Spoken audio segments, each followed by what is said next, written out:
Okay.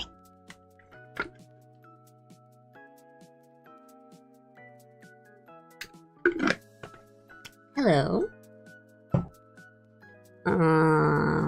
Yeah. Today we're just gonna, hey!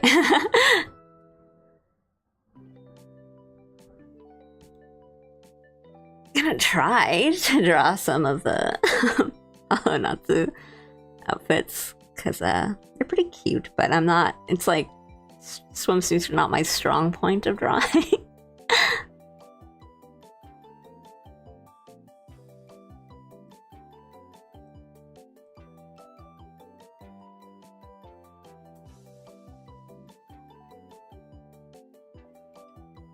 We'll just get into it, I think, because it took too long to start the stream anyway. I don't really have any, like, ideas for, like, a pose or anything. I'm on the wrong window.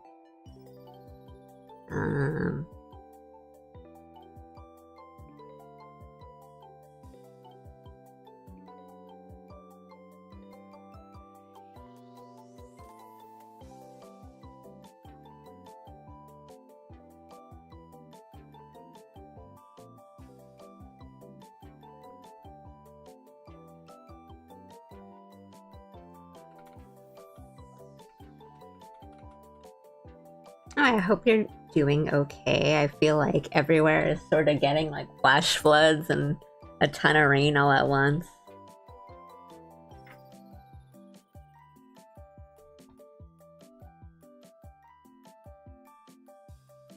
Like, so.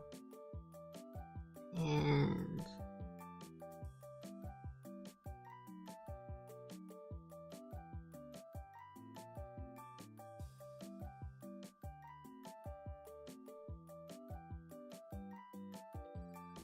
oh, lucky. Nice, I bet that was good.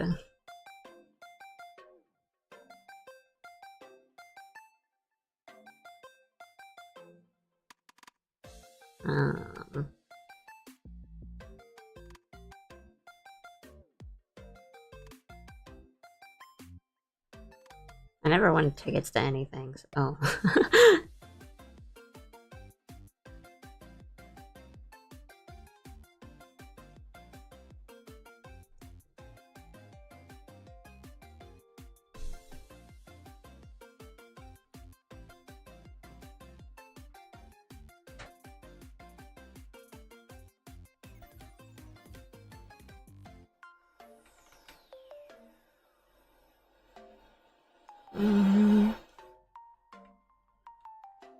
Not sure if I really like that.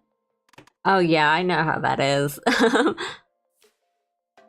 Like, you think that you won't buy that much, or like, you know, they usually like release like a goods, like a merch list beforehand, so I was look, and I was like, okay, I'm only interested in like one or two things, I'll buy those. And then you go to the venue and you're in line to get merch, and then suddenly you're like, actually, I want this, or I would regret it if I didn't get this, and then suddenly your 2-item list is now a 12-item list.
Hmm.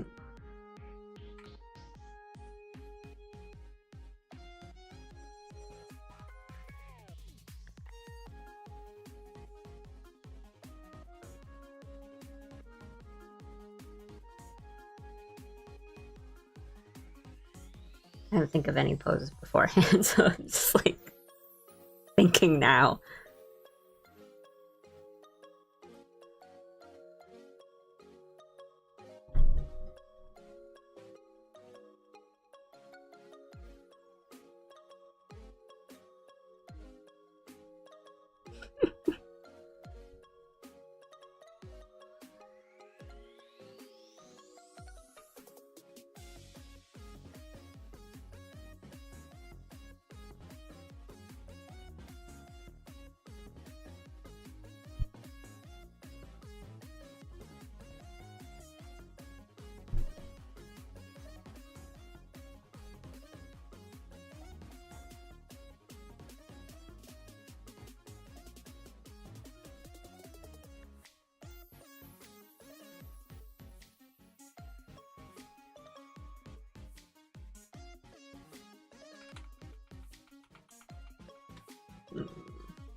I don't know if I want to focus on the sunglasses or the ice cream.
Should have thought of something before I started. Um,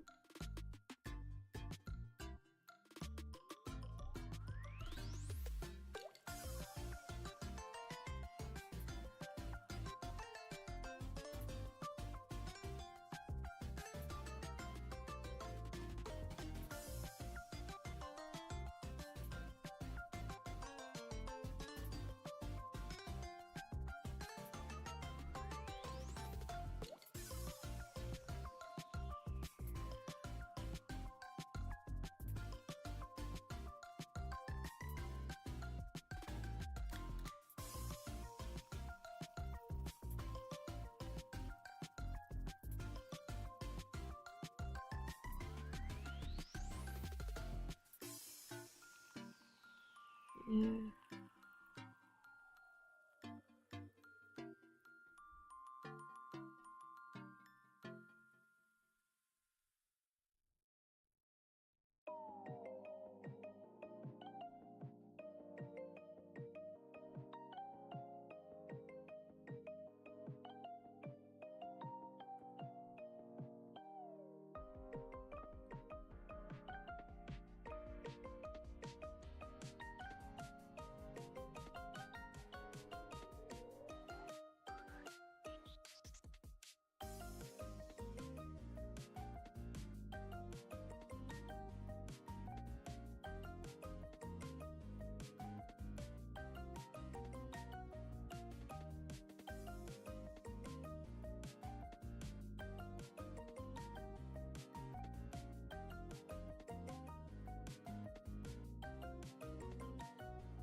Let's try from there. And then we'll just tweak it.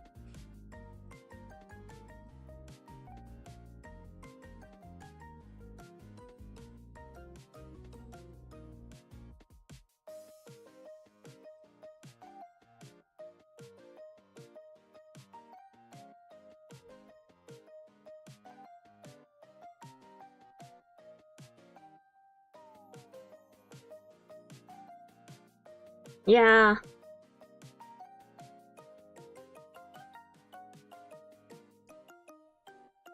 It's kind of not what I want either.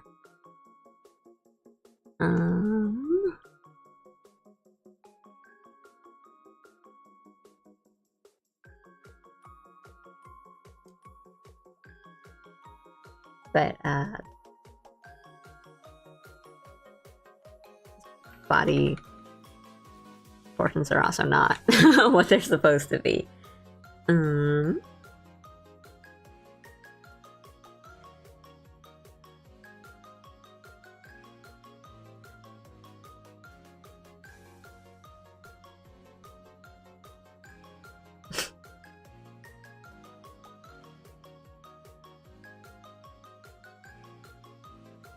Essentially.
Kind of want it to be more cute, though.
That's essentially just like standing.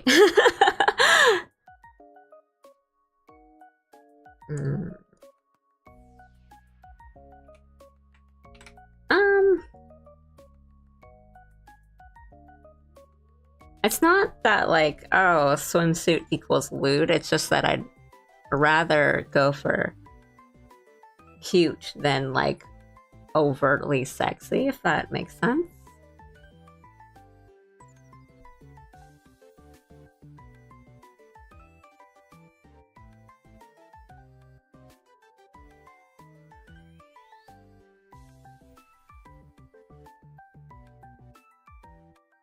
Okay, let's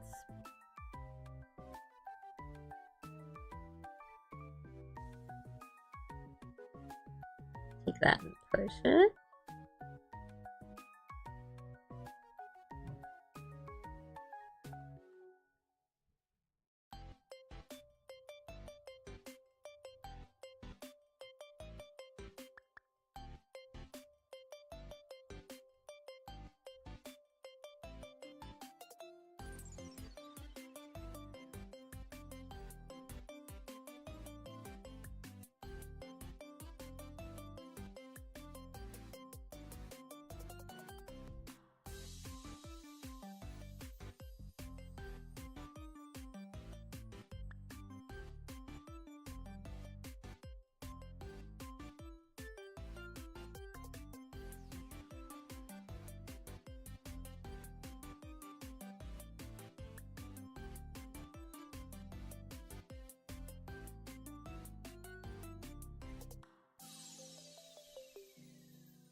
Oh, that's kind of cute.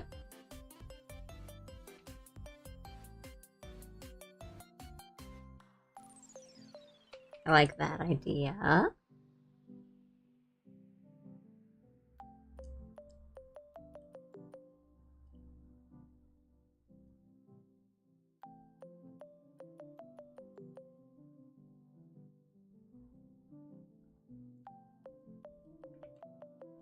Sorry, I know this brush is not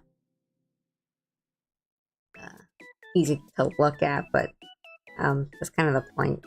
As in, like, it's a really messy kind of brush, but it's like I'm still at the do I even want to do this stage?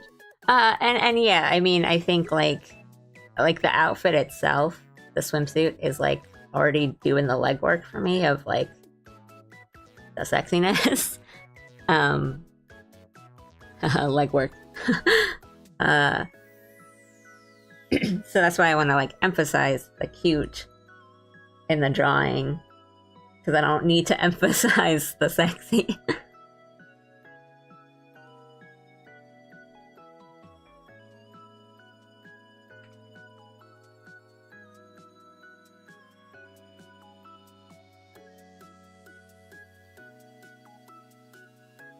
I can do a summer outfit for me.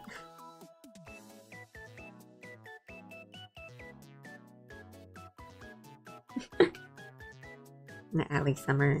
It would be...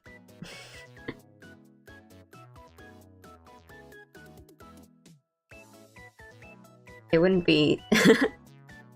Well, like... It would just be a waste to not do like a swimsuit or something. These proportions are not like great.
Really rough.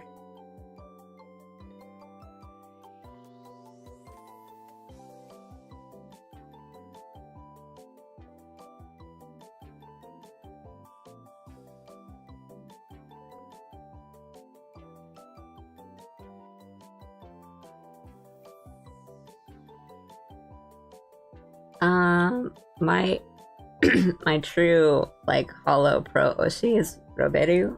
Um, and that level of Oshi is not matched by anyone else in Hollow Pro. So when somebody asks me like, "Oh, who's your Hollow Live Oshi?" I'm like, I don't really know. I don't really have like an answer to that. Um, I guess the closest would be Bay, but it's because like my levels of Oshi for like Roberu are so high. Yes.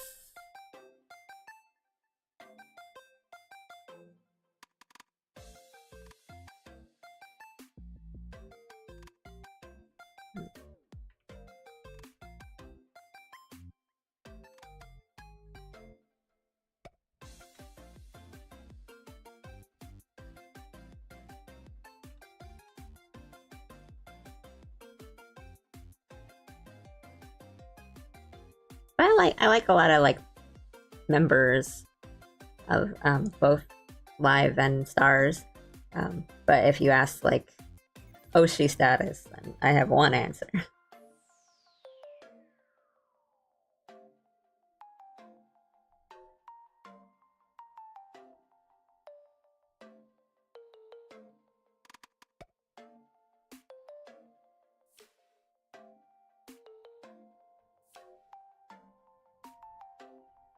But I think Faye is really, really fun to draw. I really, really like her design. And she gets a lot of really good outfits. So I think she's like super fun to draw too. But I like her. It's not like I don't like her.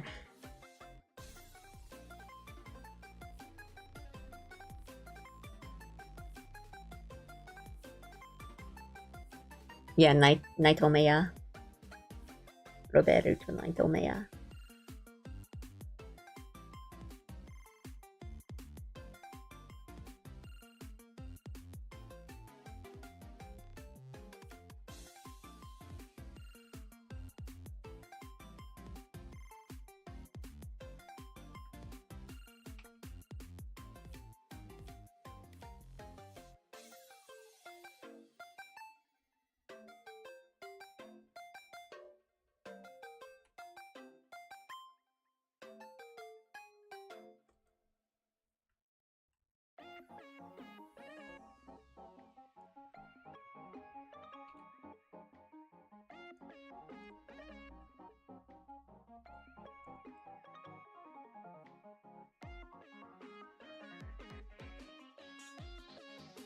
Yes, we say singing is so good.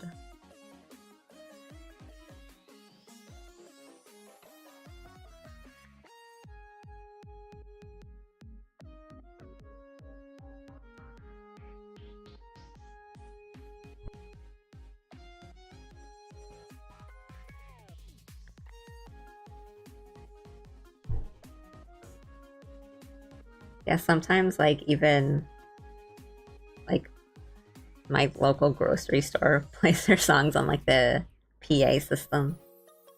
Kind of funny.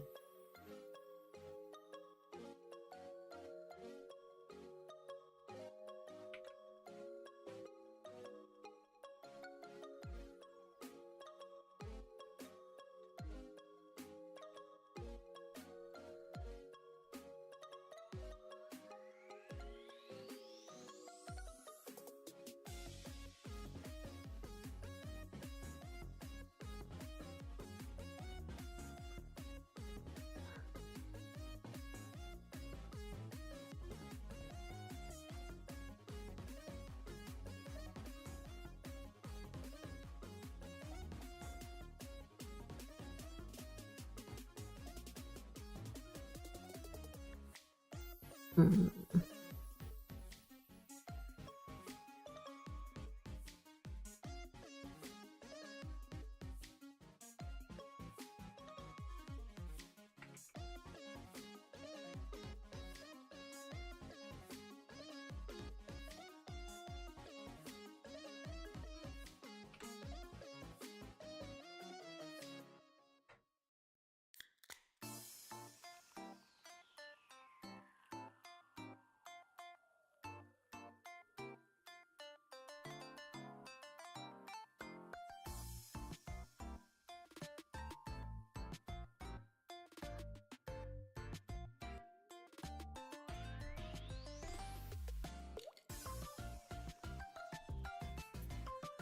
Yeah, right. Every time I hear a Hollow Pro song play in public, I whip my head around like a sleeper agent. Yep.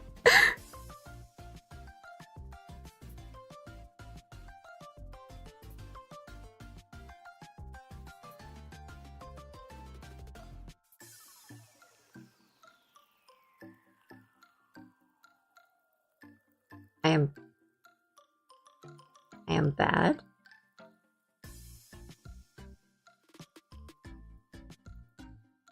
I get art.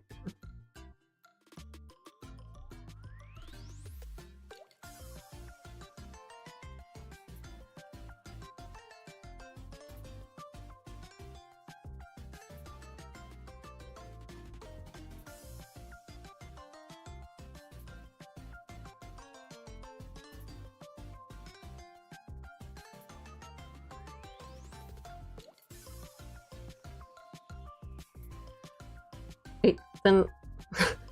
then don't say that.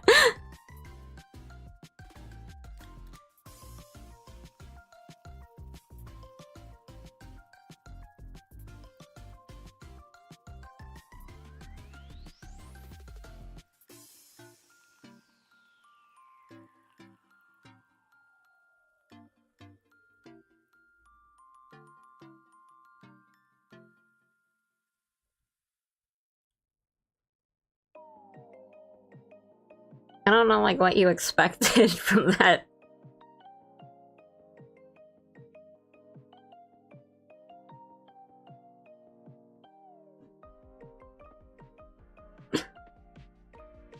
Thank you.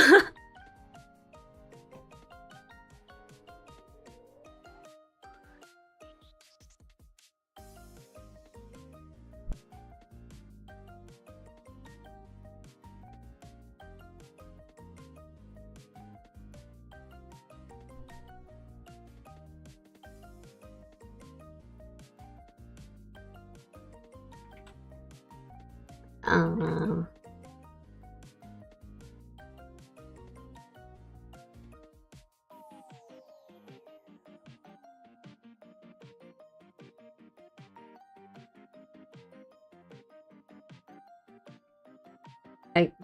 Thank you. I'm just gonna give you a tip.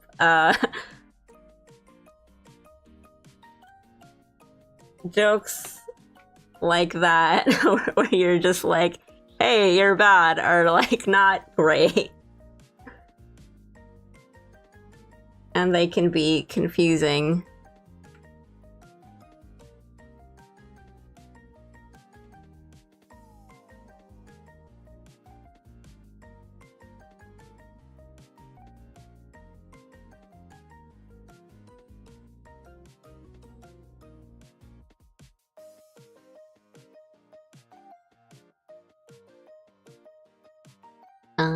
I think we're like,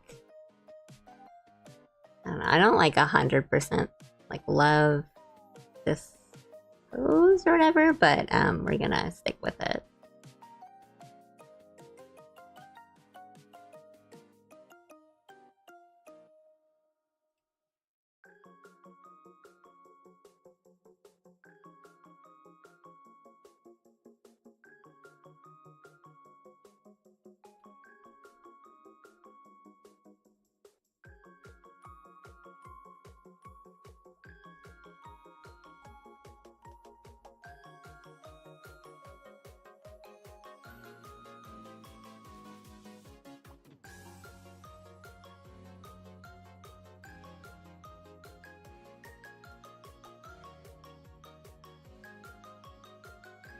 Thank you. I'm not like mad at you or anything. It's just like I don't know what else I'm supposed to think.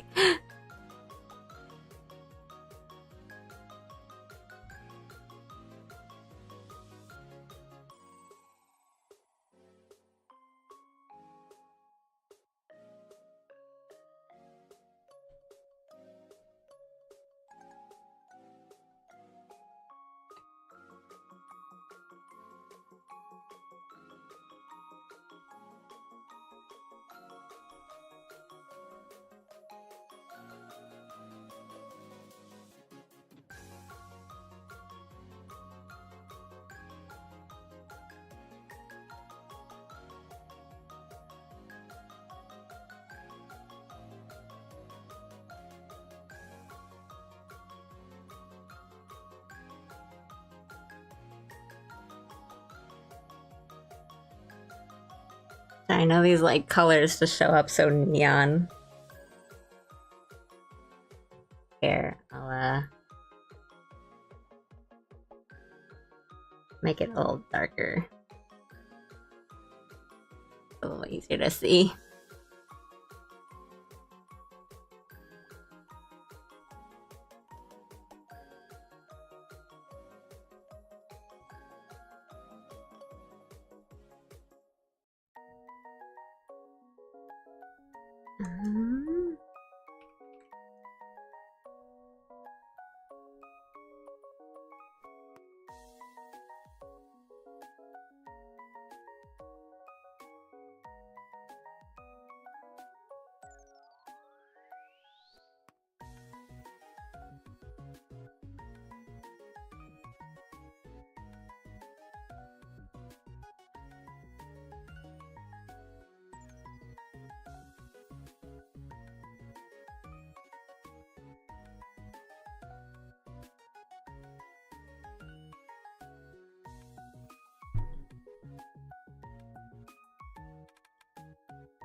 Oh, yeah.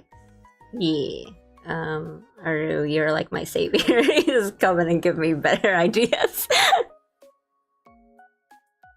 Oh, perspective.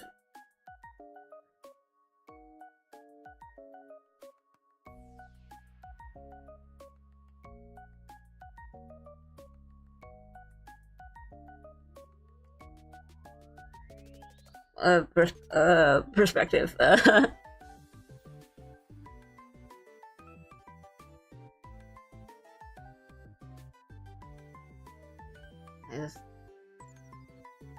Let me just lock in, open my third eye.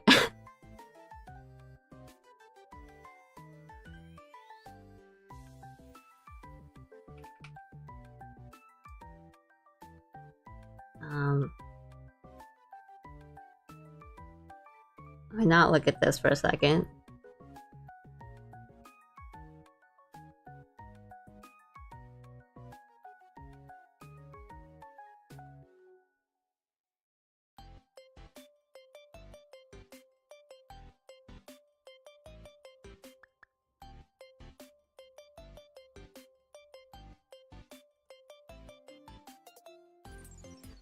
I mean, that's not quite right at all.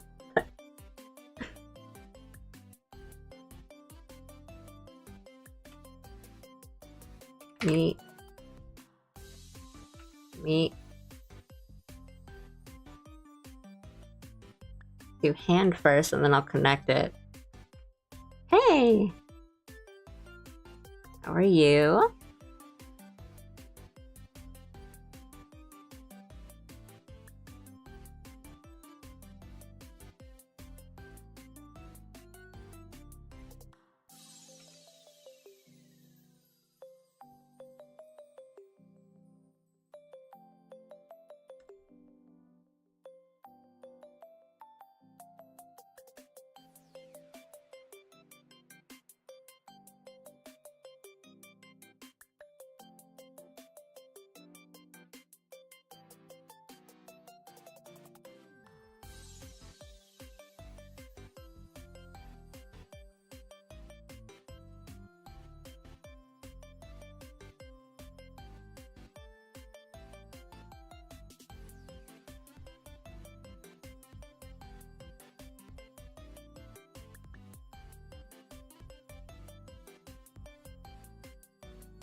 Perspective.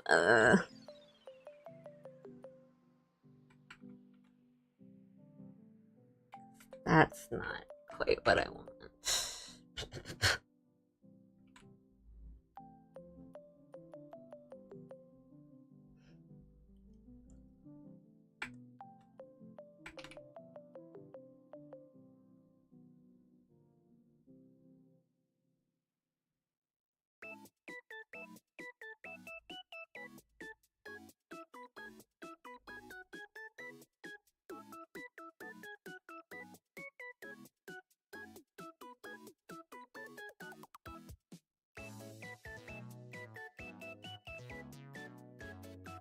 You like the gyaru thing? Of the upside down piece.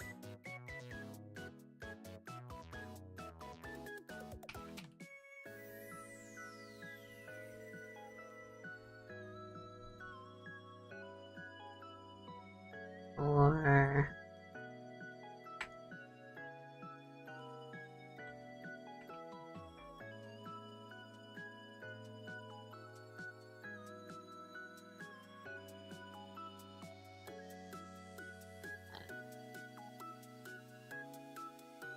yeah, really like the gyaru one.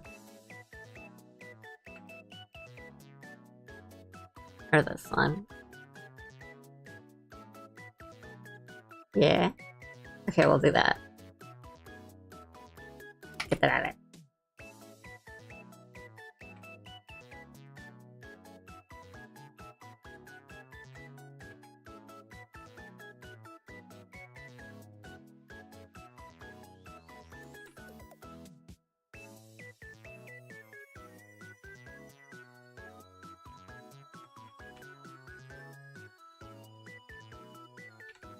Give you a tip for like when you do like arms and perspective. It's like just draw a slinky, just draw like a bunch of ovals. Start from like the shoulder. I mean, this is a bad example because it's not right. It's not good. But start from the shoulder and then you go to the wrist and then you just kind of slinky it.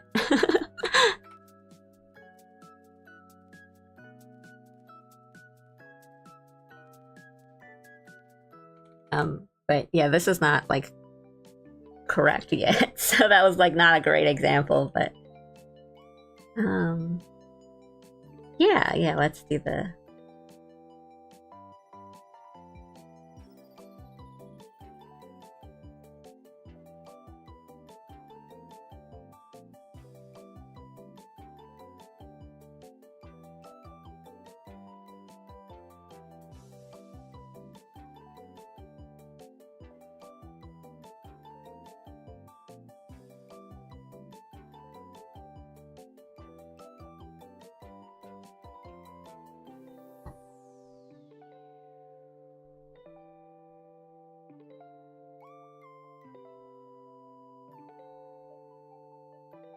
yeah. I agree. But first I'll draw. Actually, yeah. And it kinda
look up a quick reference. What a thrilling stream we've had lately.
Yeah, I'm a forehead Bay fan.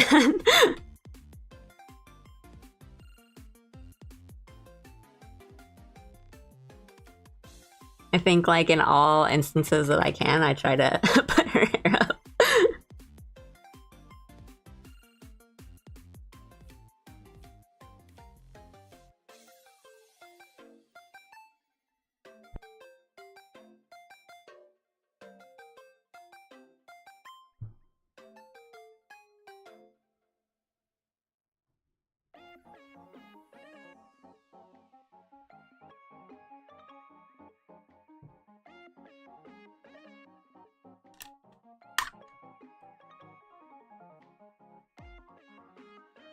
I had a very recent, like, whole TED talk about foreheads on a recent stream, and how I was like, it's a bit of a pet peeve of mine where it's like, character shows forehead, draws tic-tac-toe board, and it's like not even a large forehead. It's just like a normal amount of forehead, but so many like character designs have bangs or otherwise like hidden foreheads that anytime you see any amount of forehead, people like freak out. Oh yeah, you were there. But I, as a forehead enjoyer, just try to put, saying as someone whose own character design has bangs and covered up hair and stuff like that.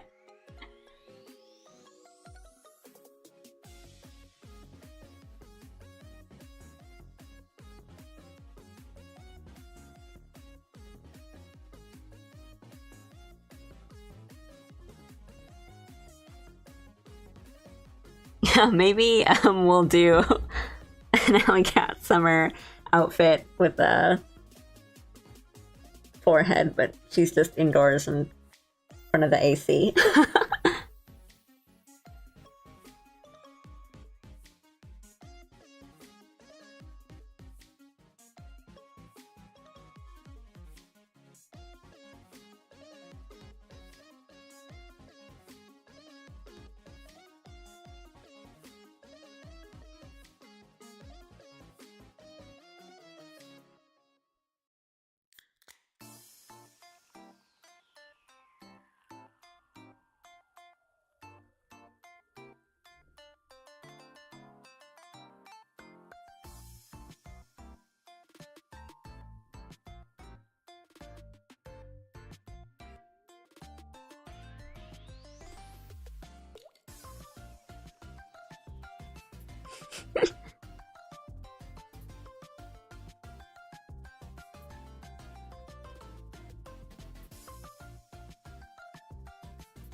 I hate wearing those.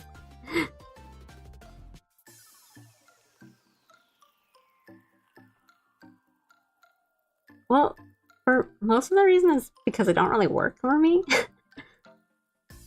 Like, my hair is very like fine, and so even with like a hair iron, like a curling iron, the curls don't stay in my hair for that long. They kind of like uncurl themselves, so it's like a lot of work for a couple hours of nice hair.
Also just a matter of like laziness.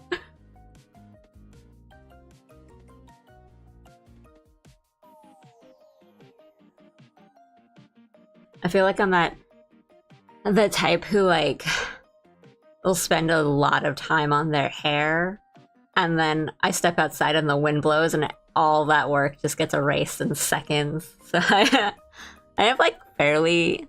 I just cut my hair recently, so it's like collarbone length, so I don't really have to do that much anymore. Oh, thank you! I'm just figuring out like all the harder parts of the pose so I can get to the fun part of drawing.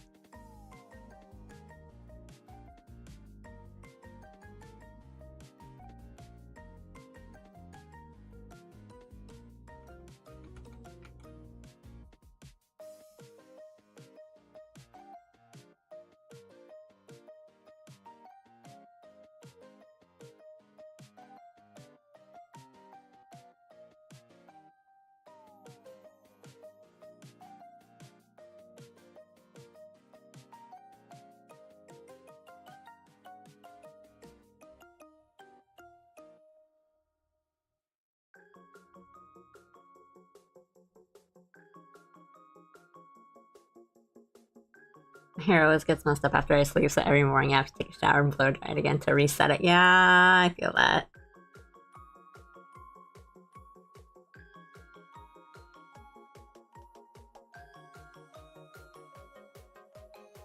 My hair, I don't get it too bad, and like I said, it's pretty like fine, so it kind of falls back into its default state.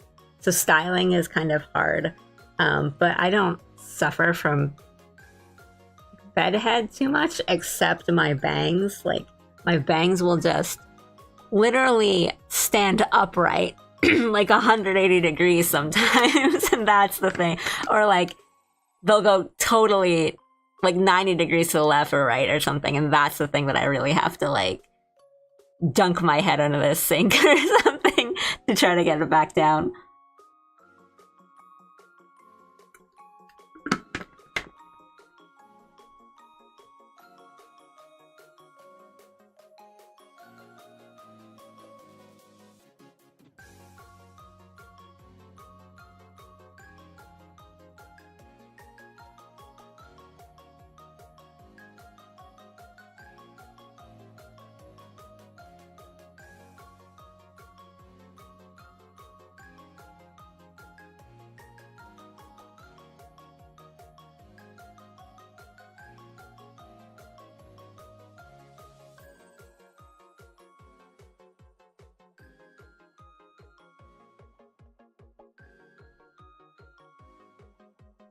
Yeah, I think her hair is pretty crazy on this one, but that's okay because I like that.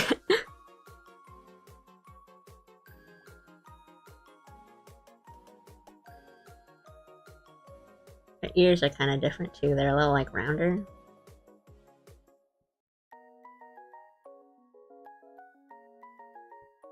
I don't really know where they connect to her head. Right? Like, because the front view looks like they connect on the back, and the side is just like top of the head. So we're just gonna... We're just gonna cleverly hide those lines with the hair. And then comes down like that.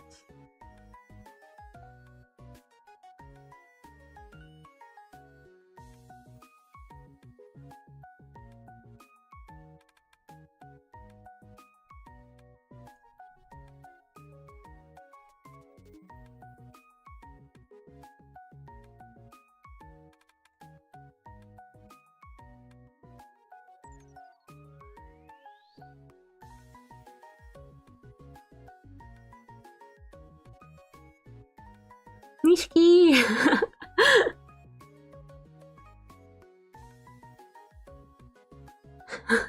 I see it.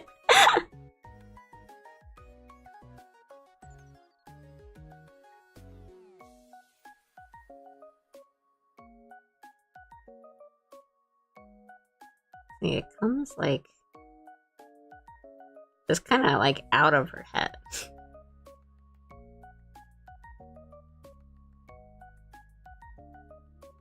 And kind of around the ear.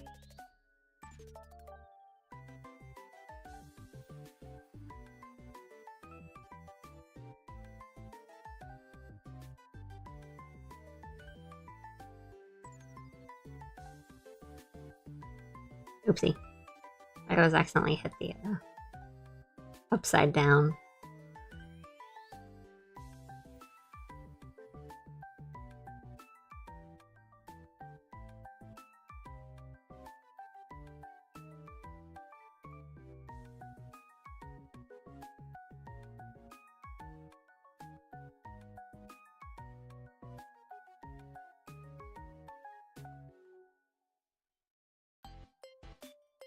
Hmm.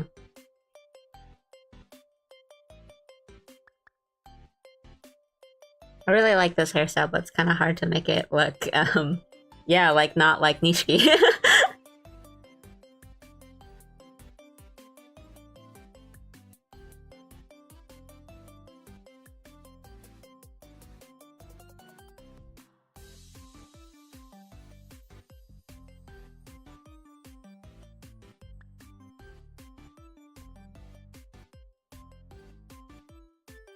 Is it tied back on the back?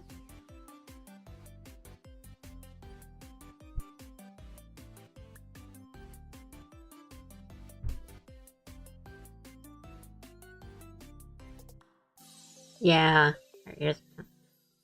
I'm always really like self-conscious about how I draw the ears because I don't want them to be like bunny ears because I tend to make them kind of big. But then if I make them too small, they're too small.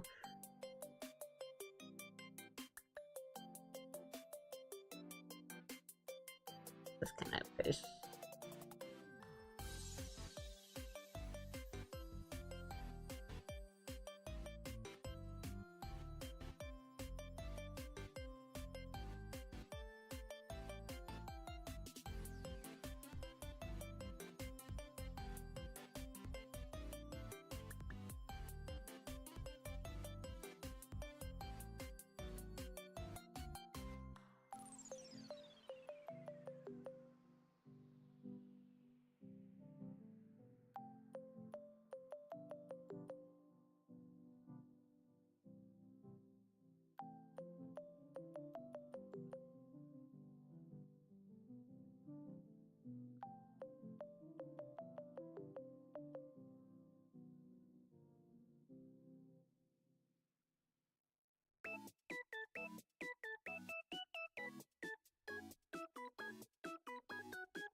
Okay, now to figure out what's going on here.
Something really funny I've noticed as I was reading manga is that authors always draw their animal-human hybrids with long hair so they don't need to show the reader 4 sets of ears or 2 sets of ears.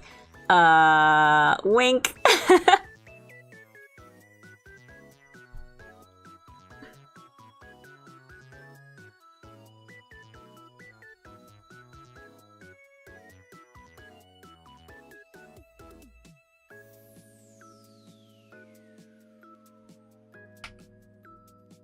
First of all, yes. Second of all, how many ears do I have?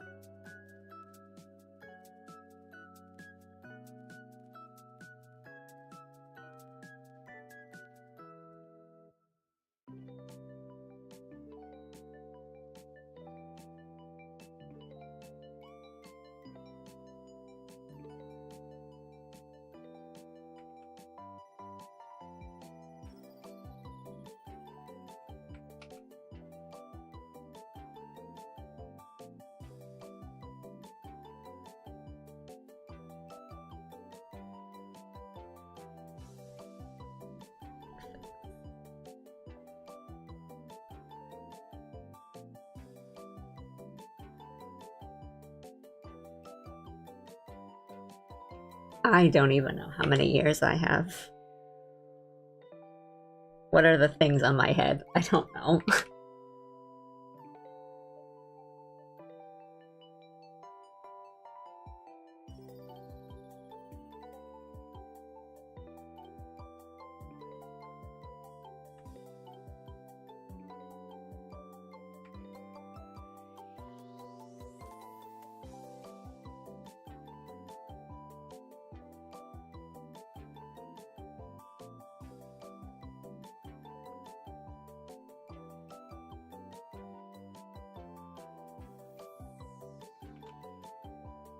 Arm looks really stiff.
It's really just like a question I just didn't want to answer of just like, are the things on my head hair buns or are they ears?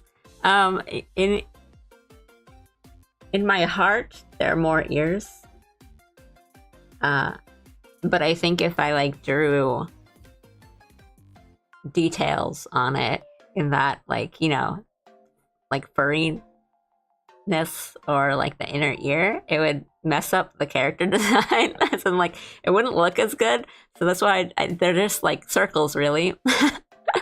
There's buns, but like I kind of like that ambiguity of it. But if I had to answer, I would say that they are ears. Because all the floof and amplify the sound waves. I mean, yeah, like that's also a thing. Like they're little like hairnet type things. Like actually, this was part of the design early on. So just not even, but some Alley Cat lore is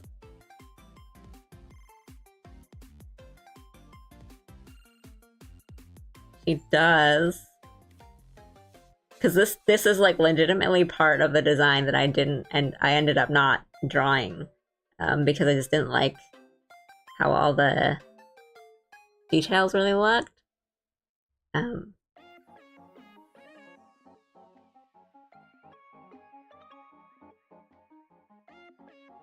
Here, cat. And she did have like these small, like more legitimate looking panda ears where the hair buns are. So like panda ears. And then she would do the hair buns over them.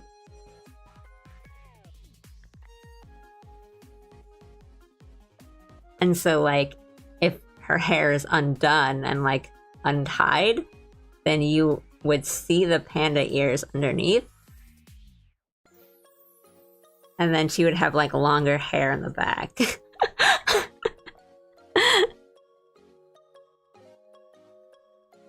That was, like, legitimately part of the design.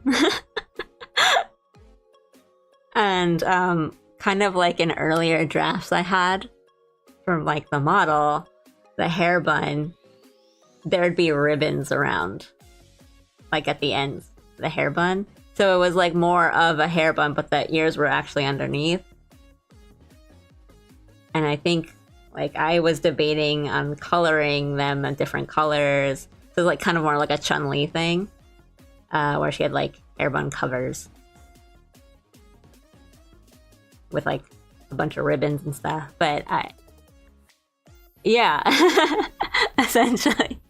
But I think I just decided not to because it looked too busy, and I just didn't really enjoy drawing them. It's like I don't really like this part. I'm just gonna like simplify it down and down and down until I got to this point where there's just like, and then when I ask people like, oh, what do you think they are? Like everyone gives me a different answer. They're like, oh, they're like ear covers or like little like hair bun covers. Some people think they're ears, and some people think they're just like the dango hairstyle, and some people are just like they're just circles on her head.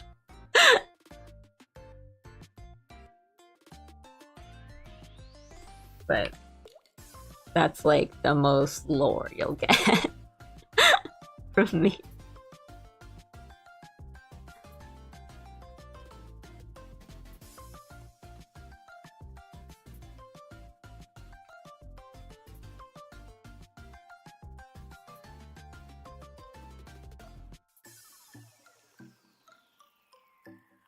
You can like hardly call that lore.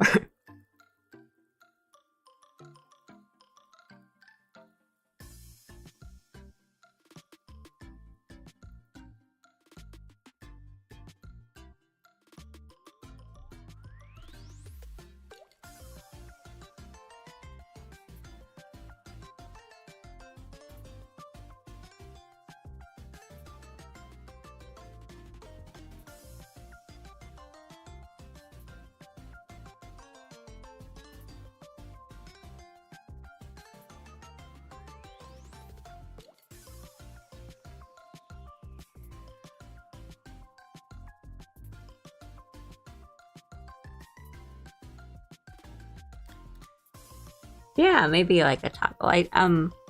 Whenever I draw like outfit designs for myself, or like, oh, maybe I'll change this. Like I usually do something, like the little strings or like ribbons around the ears? Question mark. Who knows?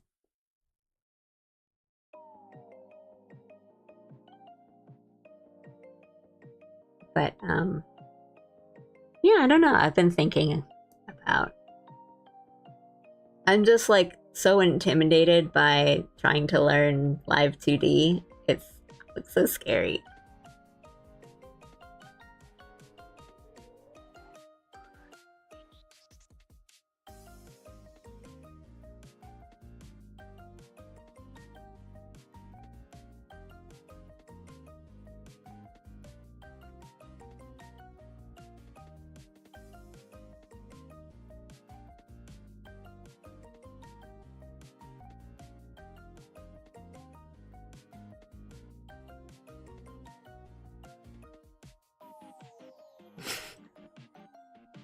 I mean, that's how it is. Like, drawing is scary until you do. I mean, I'm scared right now.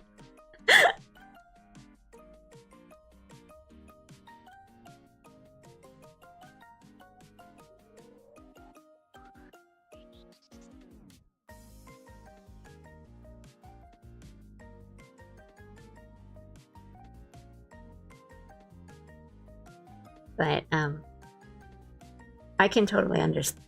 I mean, I can totally understand that because, I mean, not only am I, yeah, I'm scared right now. Drawing is really tough, but I think especially if you're like just starting or you're like a beginner, it's kind of easy to get like discouraged or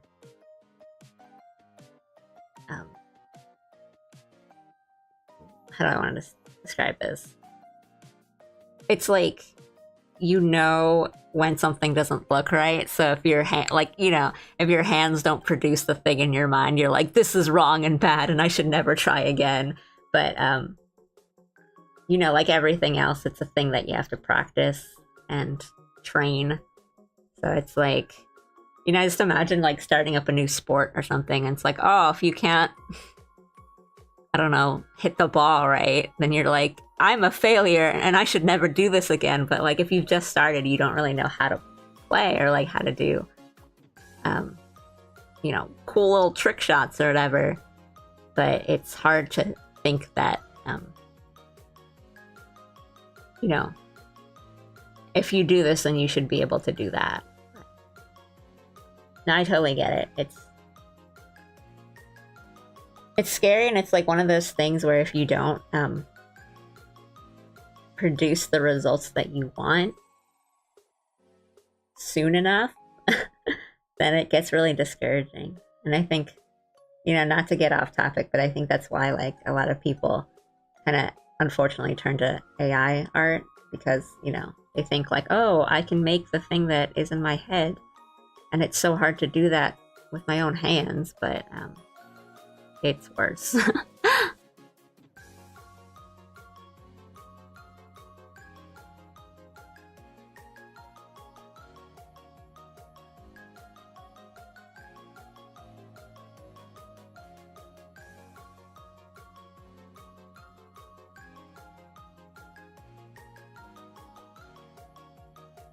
Something I've learned for like learning hobbies, like new hobbies recently, is like let yourself have a small victory pretty quickly.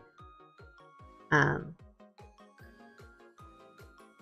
for example, like if you're learning sewing or something, then even if it's boring, like after you do your practices, even if it's not like really exciting and glamorous, like pick a really easy project. Like, I mean, I don't know how to sew, so I don't know what's an easy project. Like just patching a rip or a hole in a sock or something, or like a pencil case type small project, and then doing that and doing it well, and it makes you feel good, and like you have like a proof of something you've done, rather than like, oh, I've learned how to sew, time to make a dress, like the first thing you do. And then when you stumble because you're a newbie, you start feeling bad.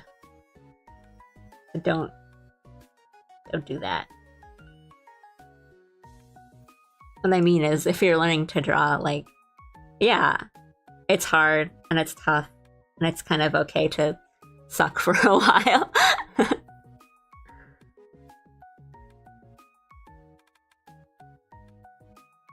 Because, like, look at any artist. Like, I bet you all of your favorite artists on Twitter or whatever think they're terrible.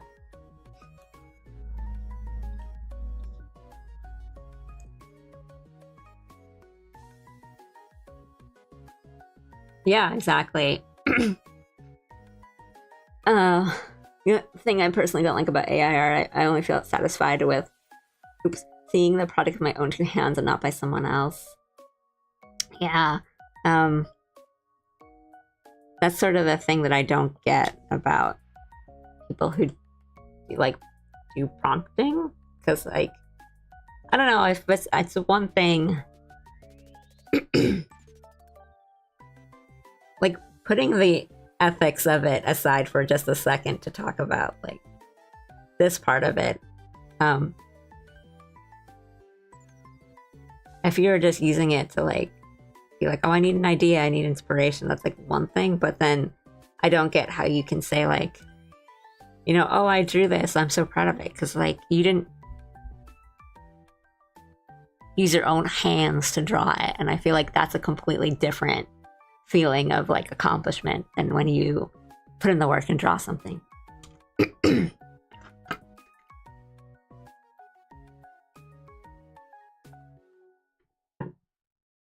I guess it sorry, my throat's turning kind of dry.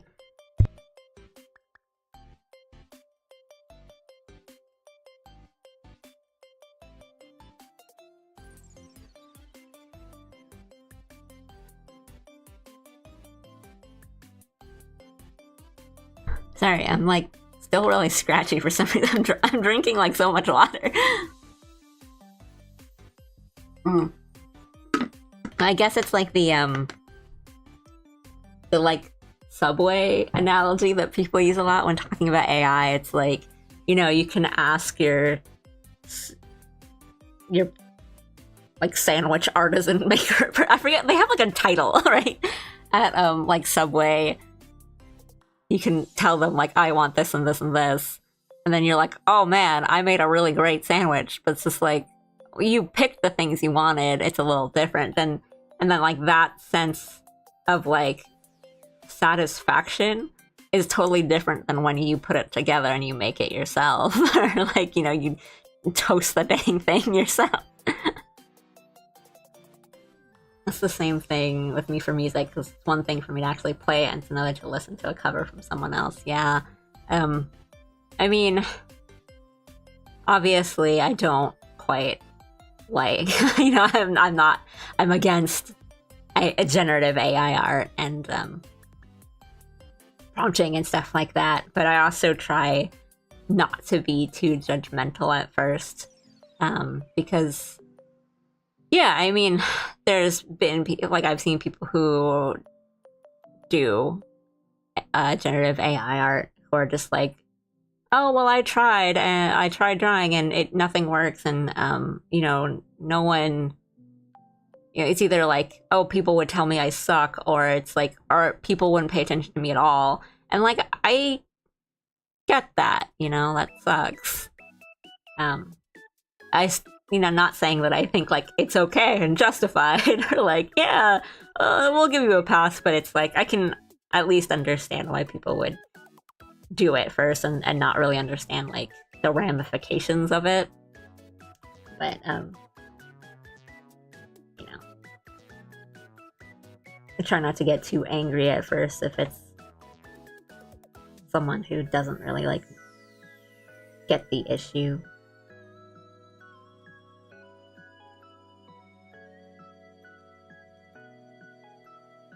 Because sometimes like it's literally just like a middle schooler.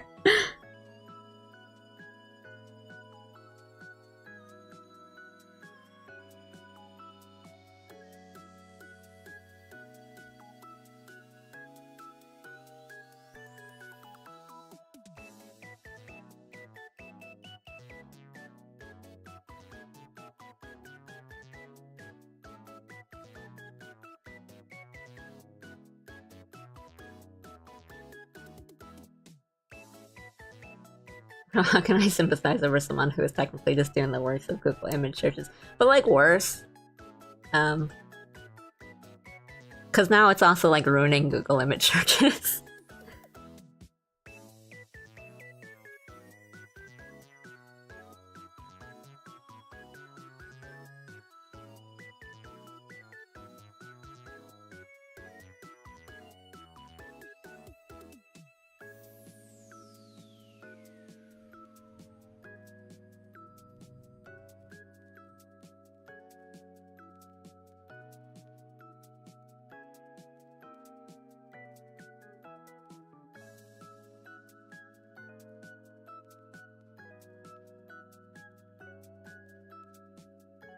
I guess it's more like I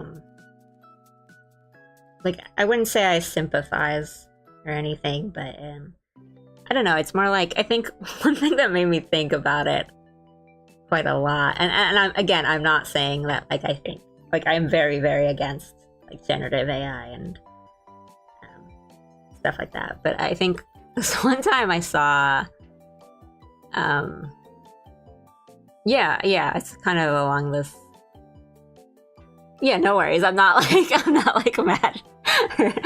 I'm always more appreciative of people who post like silly little scribbles and doodles rather than AI prompters. I remember I saw a post that was a call out, or like, I guess like an evidence sort of thing about someone who was doing AI art and then pretending that they weren't using AI and saying like, oh, I drew this myself. And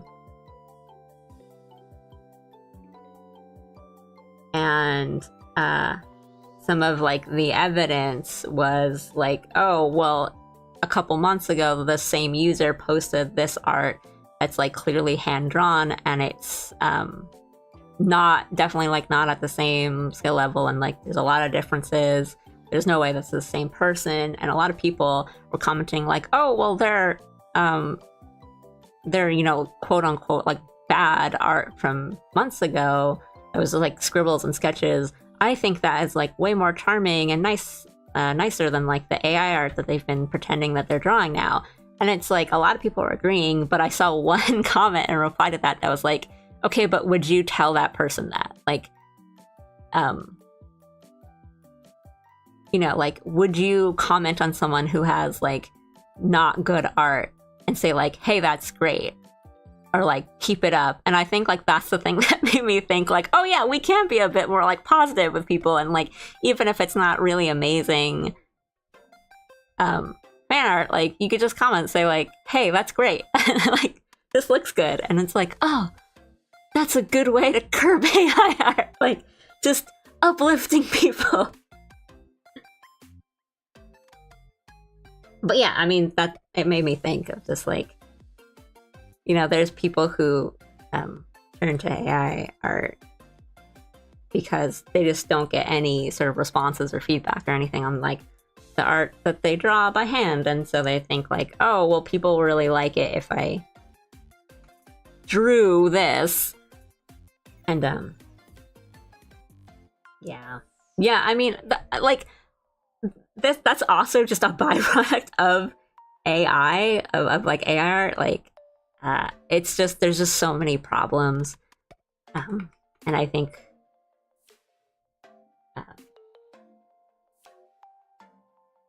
fake time lapses and fake like speed paints are really scary to me now, because you can like essentially fake that you've drawn something, but they're always really obvious that they're fake.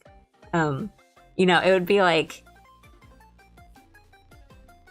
everyone has different ways and techniques that they do stuff, but it's like I've seen like fake AI speed paints where, so like let's say this drawing that I'm working on now, they would start like from here, from like the ice cream, and then they would draw the hand and then the shoulder and then the torso. It's like no one, I can't think of anyone that would ever draw it that way.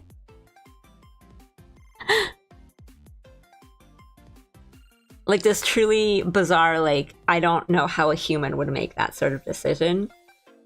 It's like, you know, I know people who will start from, you know, like different parts of the body, or like, oh, I like to draw, like place the hands first so I know that where they'll go, or you know, everyone's got their own things, but it's just like, how do you draw, like, how do I say this? It's like, it would be like, I think the one I saw was like they were drawing the clothes first, and then like the body parts inside it. So it's like it was almost like a complicated pose. So like, let's say like in this drawing that I'm doing now, like let's say it's not a swimsuit and she had like sleeves, and then the time lapse, like the fake time lapse, they drew like the sleeve with all the folds and stuff first, and then they drew like the body. So it's like, how did you know where the folds of the arm, like the sleeve and everything would be, without first determining like how you even wanted to draw the arm and the body and everything? So like they're kind of big giveaways, things like that. Yeah.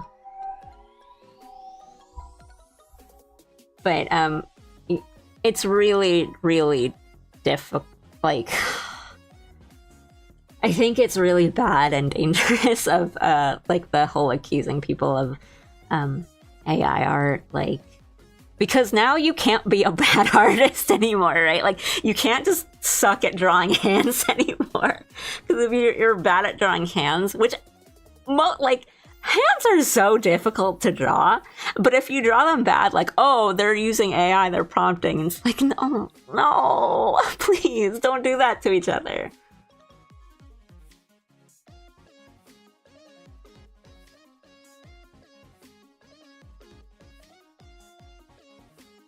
Yeah, the way a 3D printer would create a drawing, they just go from the bottom up.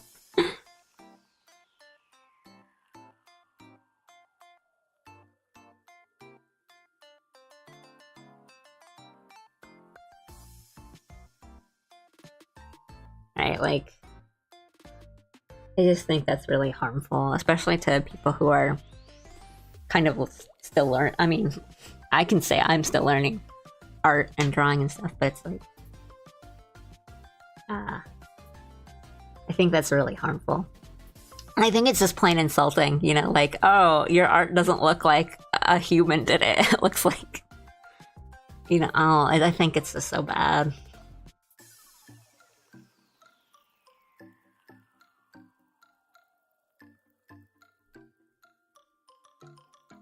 I mean, I don't need to tell you guys that.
And I've said this before, but I also feel really bad for like the people whose style is just like that, like with the really kind of intense contrast lighting and stuff that we now associate with like AI art. Because like the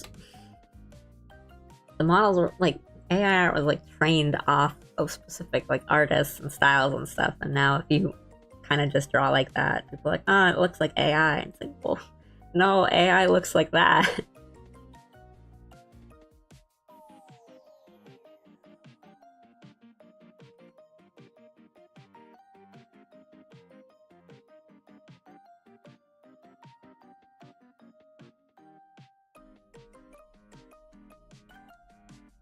Yeah, so I think like these are from like the back, and they're like tucked behind her I mean, yeah, I think they're like tucked behind her ear.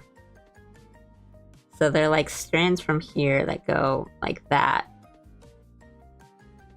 But it's kind of tough to draw them looking.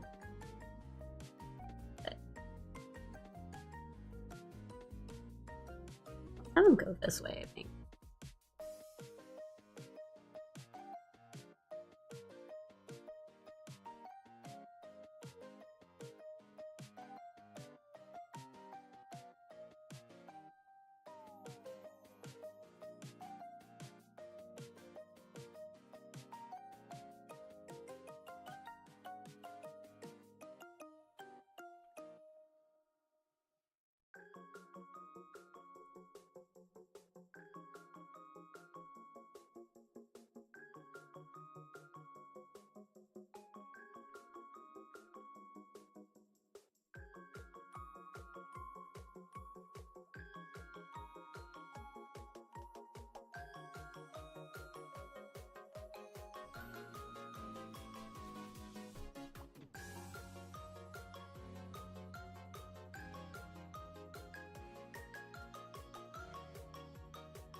Her ears just show up.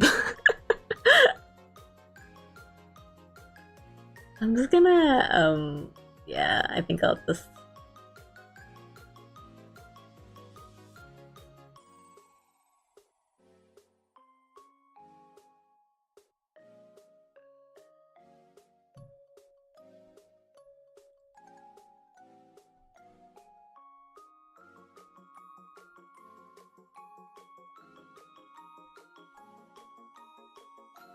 like hide them behind her hair.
I don't know, she's still looking like Nishiki.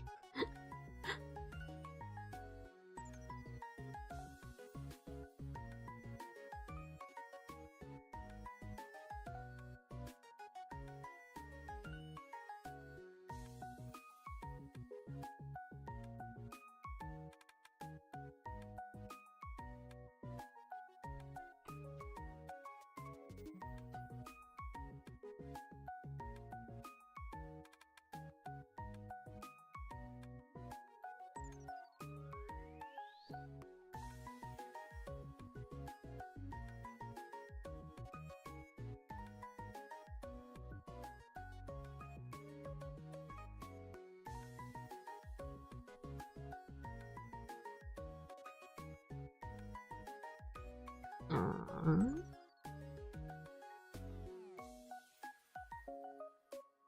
I draw long hair so rarely that I like don't really know what to do anymore.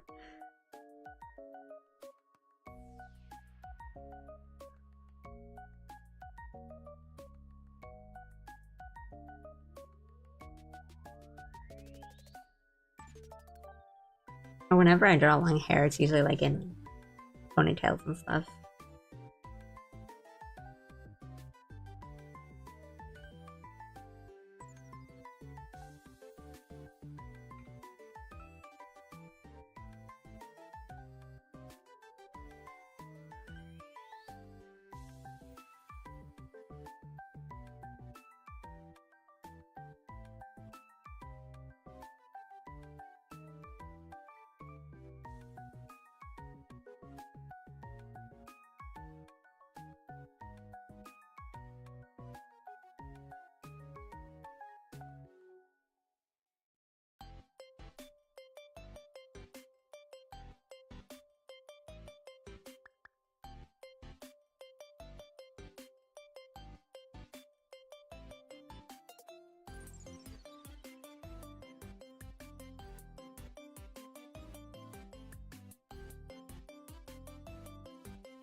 So she's stiff looking, I think.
Let's see that big bang.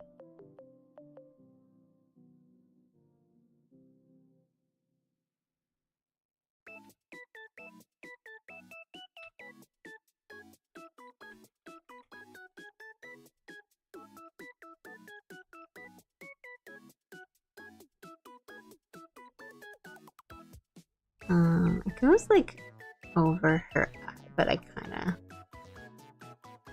don't want to hide her eyes too much.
Um, ears. For the ears now.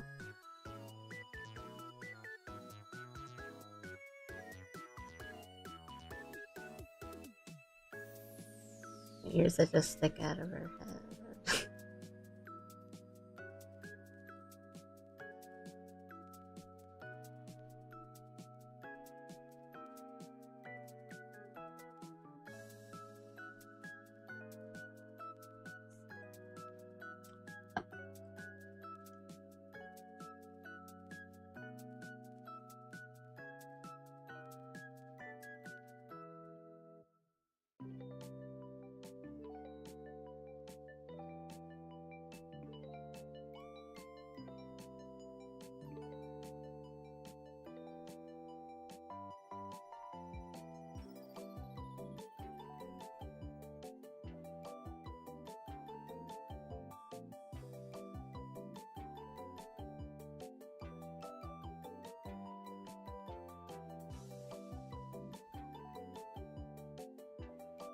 Got the little mouse trap. And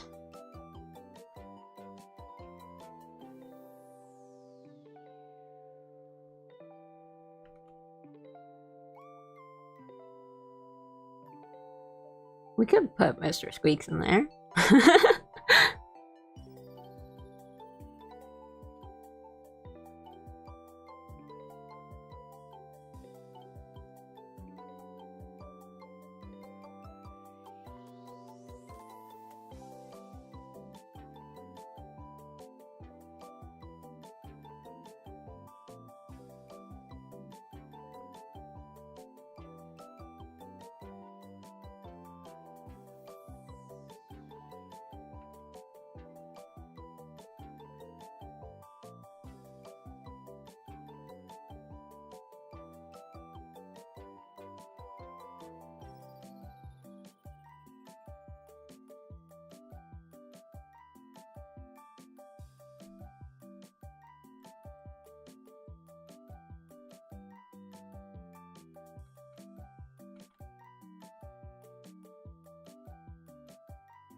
Well, it was rough and it took us a bit, but I am liking where it's going.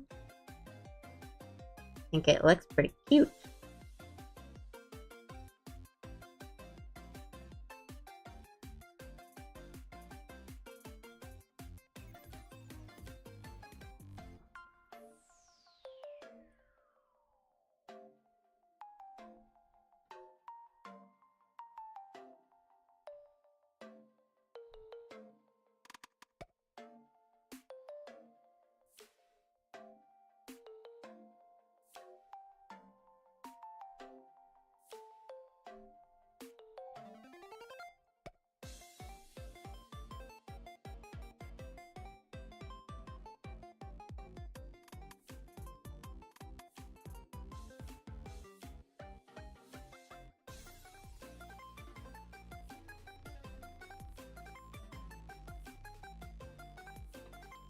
The sketch style is like so messy and very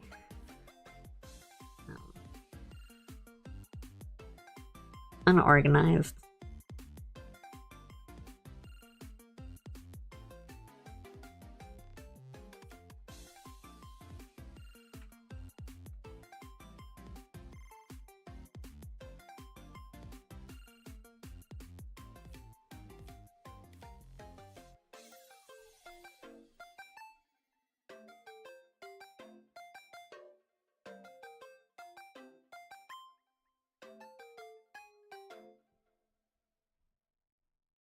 Like, future me is gonna be very mad at myself for having these, like, impossible to determine lines.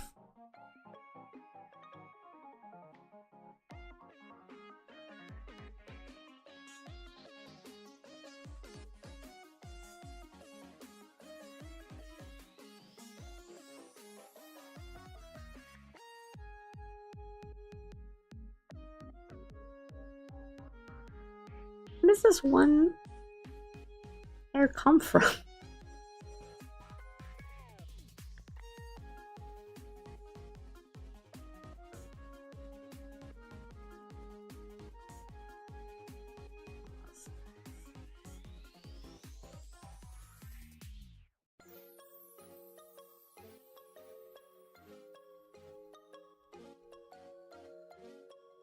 Make it like a Miku scoop.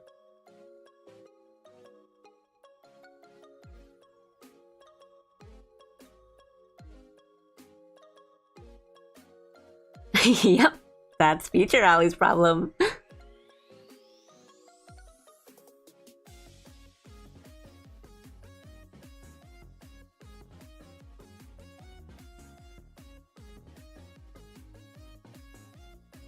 Let's see if we do this. Then yeah, we kind of see like the main lines, but you know, like for example, like right here, the lines are so thick that it's like, well, where do I want the line to be? Future Ollie's problem.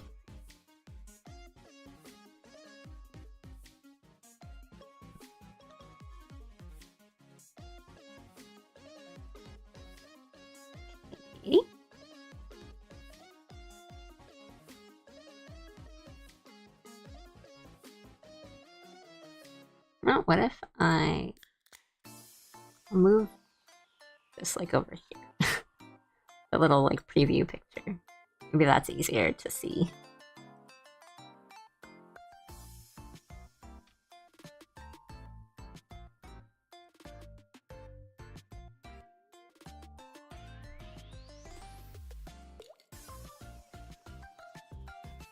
Put it up this way because that's usually how I draw. Where like I have a separate window that's like a zoomed out view so that like, I mean, you've been watching me, I usually am zoomed out pretty far in when I draw, so like when I draw like a specific element, I'm like, oh, that looks good, and then I zoom out and it's like way too big, or it's like the proportions are wrong or whatever. So I usually have a window that's up that is like a zoomed out full view of the whole thing, but it's usually just like on my other monitor or like, you know, whatever. So I didn't have it on my stream overlay, and I set it up this today, so I thought like that would be more like a better view and like more indicative of my actual process. And I usually have a reference window open too, so I put it up on this one, so I'm not like just drawing from memory or whatever.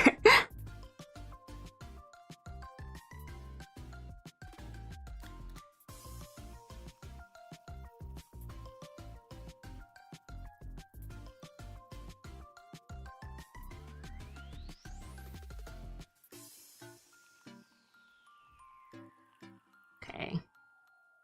Ugh, I better use streaming 101.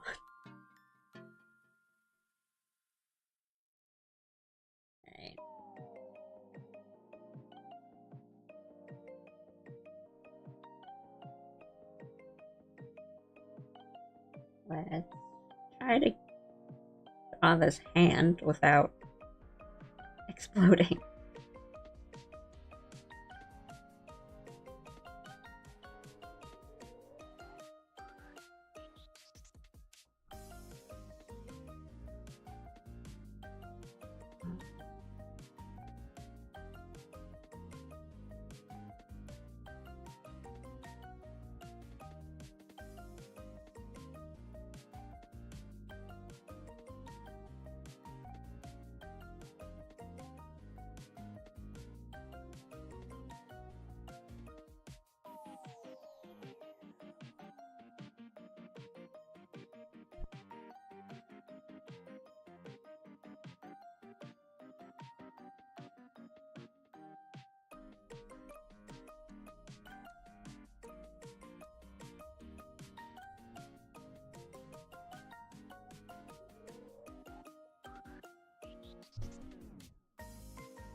And then having that preview window also really helps when I'm doing like drawing in like weird rotations and angles like this. So, you know, this peace sign, the hand is like up, upside down, but I've rotated it so that I don't have to draw upside down.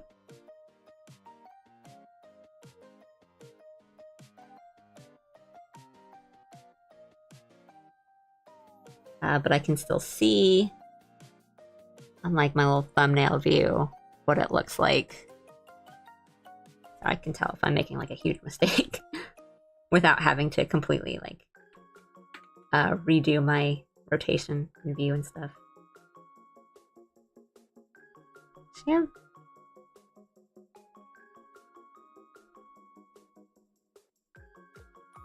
No, her nails aren't painted or anything.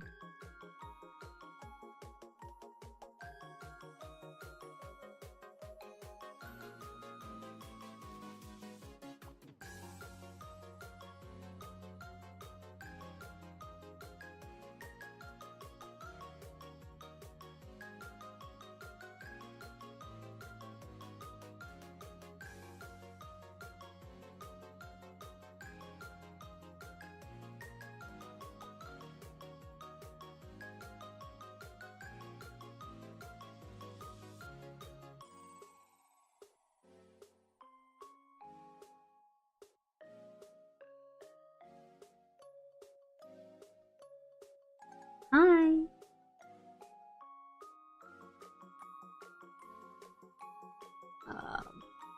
Oh.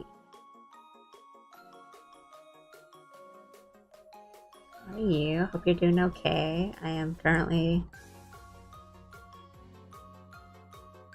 struggling my way through these hands.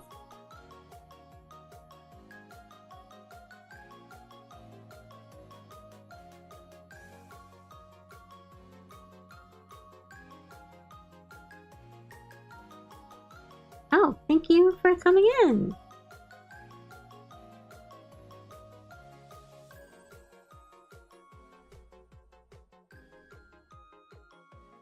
Thanks for stopping by to watch.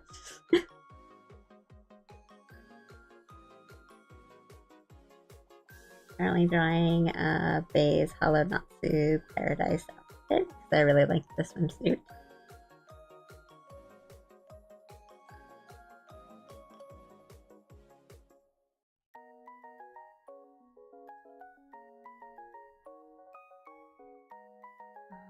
I think that looks pretty good, actually.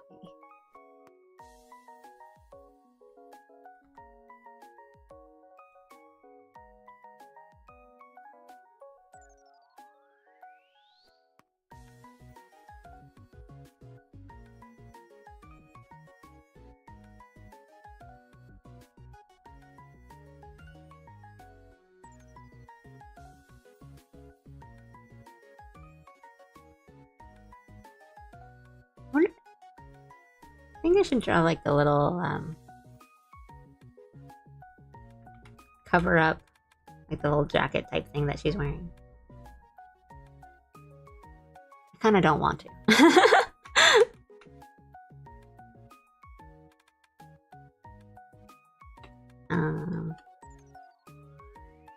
can do the ice cream now too, I think. Bu- bu- bu- bu.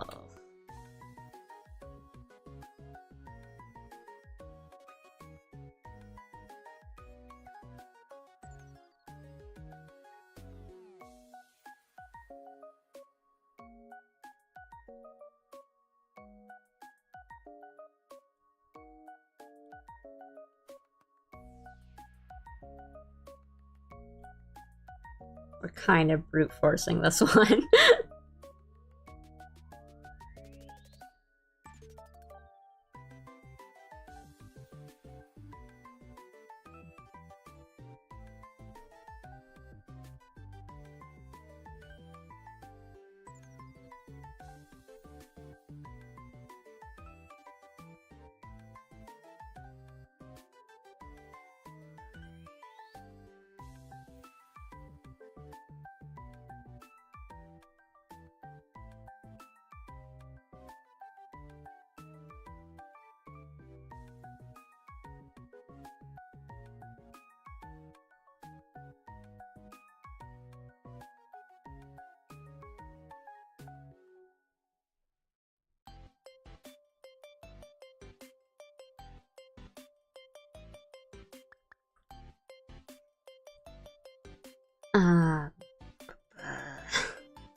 I mean, for brute forcing, I think it looks alright.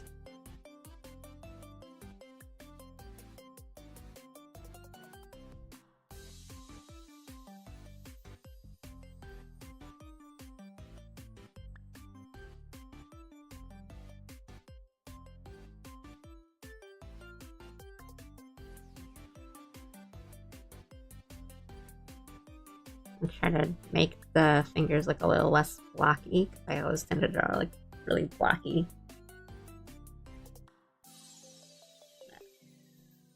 Strong looking hands. Do I have any pets? No, unfortunately, I do not have any pets. My apartment building doesn't allow pets. So even if I want it, well, I mean, even if I do want one, I'm not saying even if I wanted one, I couldn't really have one.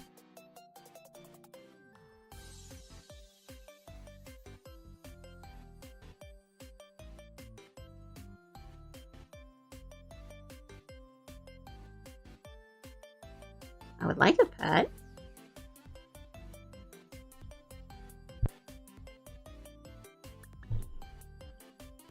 Like, a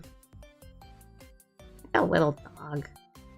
I like all kinds of dogs, but I think I would want... I mean, because my apartment's pretty small, so I think a small one would be nice, but... I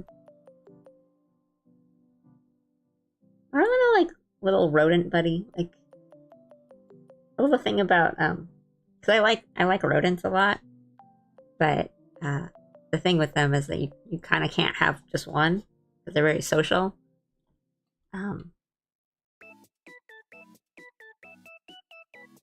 So, like, I'd like guinea pigs or mice, so like rats, but you need to have like, at least like 2 or 3. I've heard like 3 is a good number. Yeah, but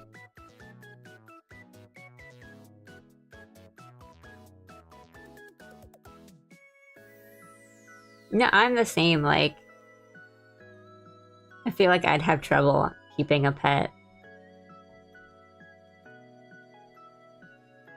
I feel, like, I would think that I would be responsible if I had a pet, but, and I don't think I would be neglectful, but it's like that sort of feeling of like, oh, I forget to water my plants sometime. Like, I should not be responsible for a living being.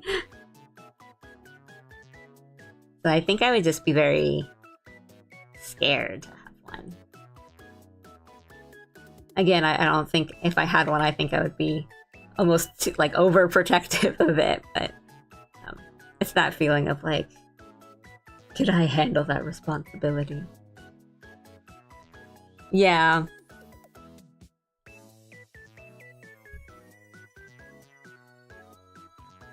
like the socialness of those animals. Like it's very important to have yeah, because like a lot of people who work a lot too will get cats, as opposed to dogs or something, where like they won't have enough time to walk them and do a lot of the things that you're kind of required to do. And so a lot of people who do work and stuff will get cats, but then it's like, oh yeah, if you're gonna be alone, if you're gonna leave them alone for a lot, like they're not gonna be entirely okay with that. Or so, some do. Some cats are fine with that, and some cats are really not.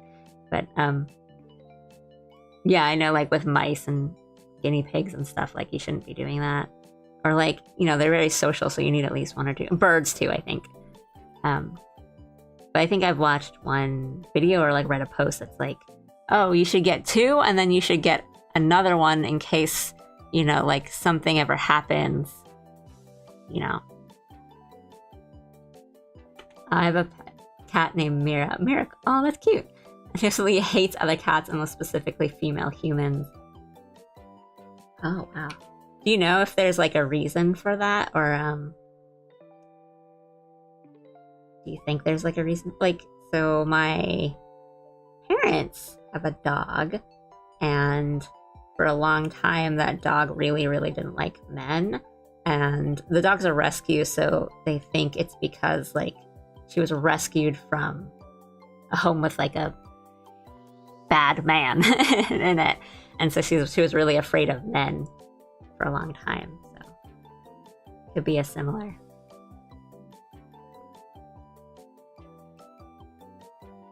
But Mira, that's such a cute name for a cat. I think it's very cute.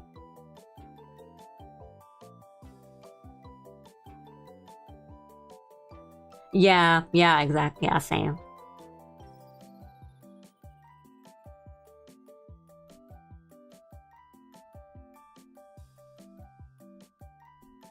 That tends to be like the case, I guess.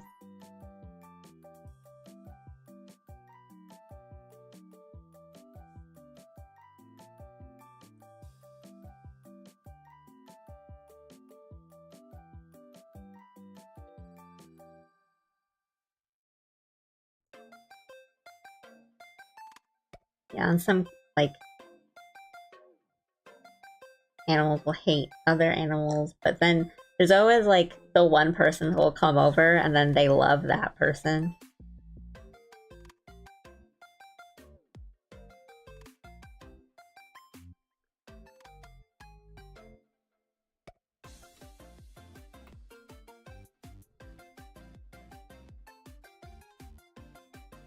I think this.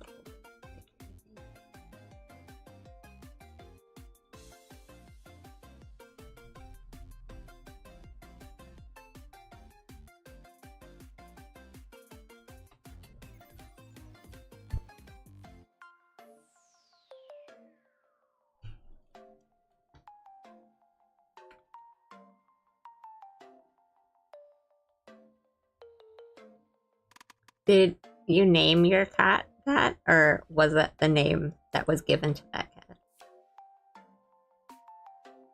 That's a very cute name.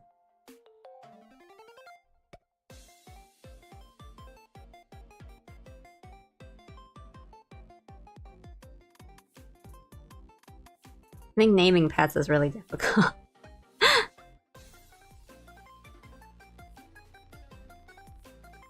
It's kind of hard to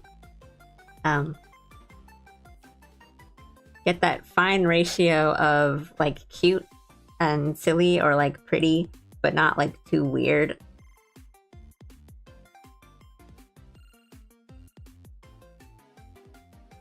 Ah, I could have guessed that.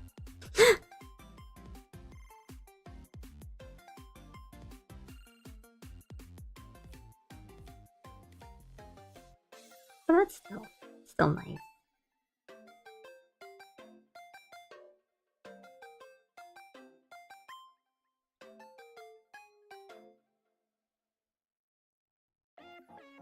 Hi. I think I watched like a video recently that was It's like a vet or like a rescue shelter or something. Um, that said the most common name that they get for pets is Luna. Everyone names their cat and their dog Luna.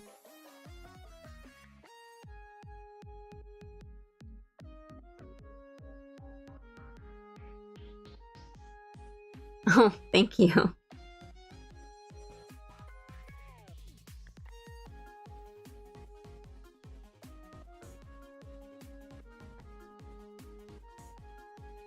Oh my goodness, that poor thing. That's awful. I'm glad your cat is doing okay.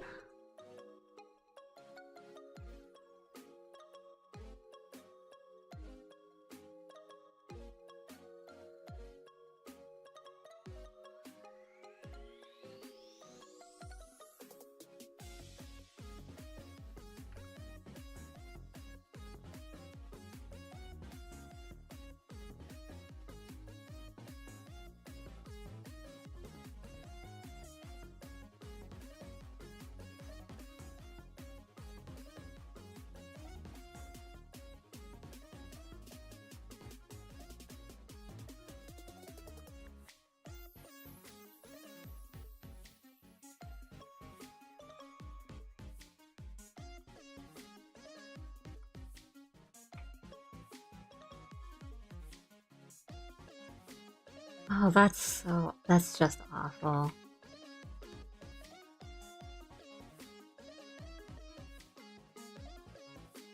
Well,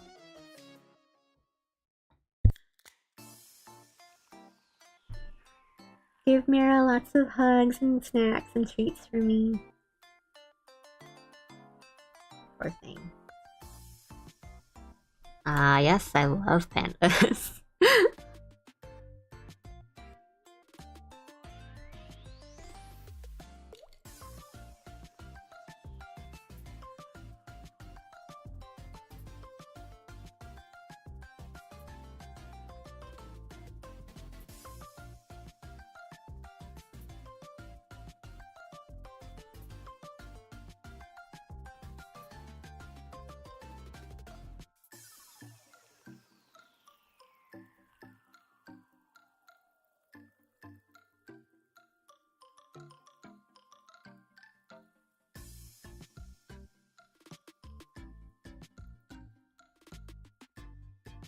Trying to get these curves just right. By any chance, yeah, I watch anime.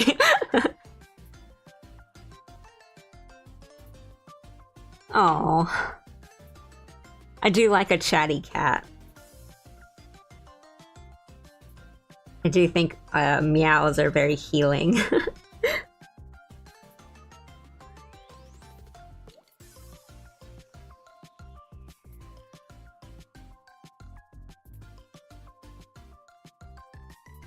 This is my favorite. I was asked this recently, and it's tough for me to answer, like, of all time, because I'm old and I've been watching anime forever. So I don't know if I even have an answer for, like, favorite anime of all time anymore. I was recently reminded of some classics, some greats, like Mushishi and Monster, that are really, really high on my list. A more recent series that I've been very, very into is Kusuria no Hitorigoto, or Apothecary Diaries. I really, really enjoy that one.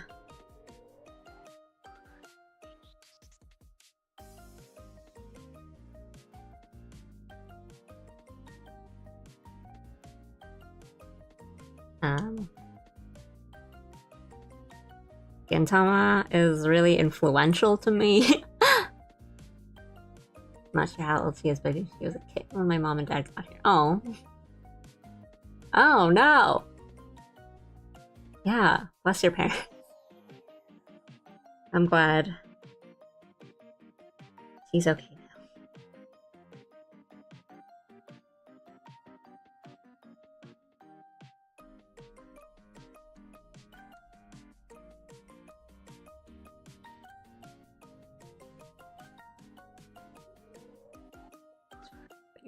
the side view.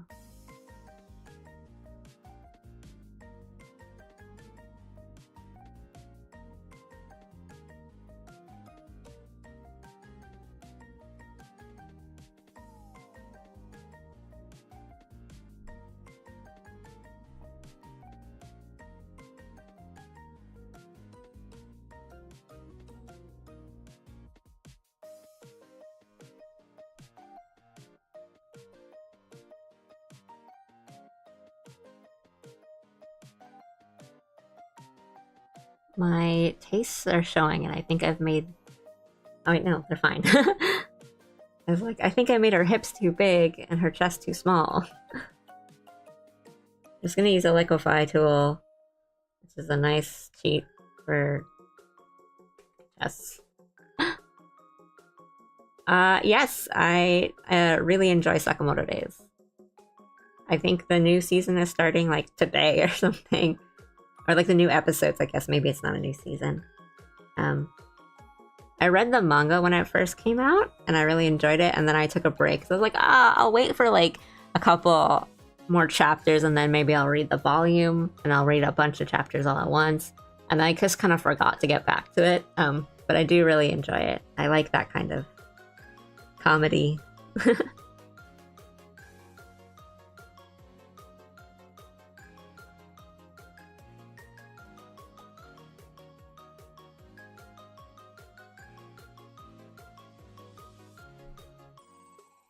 Well, just hearing this story, I'm already like, I already love your cat, so...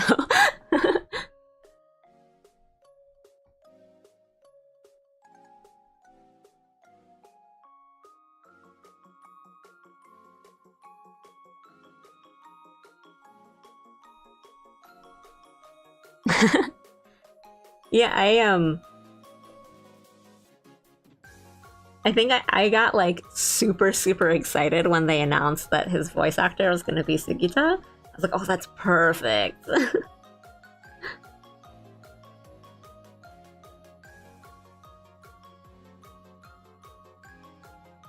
I might watch it like tonight. I'll see what I'm doing tonight. There's some other anime I gotta catch up on. There's a lot of stuff that's coming out this season that's really good.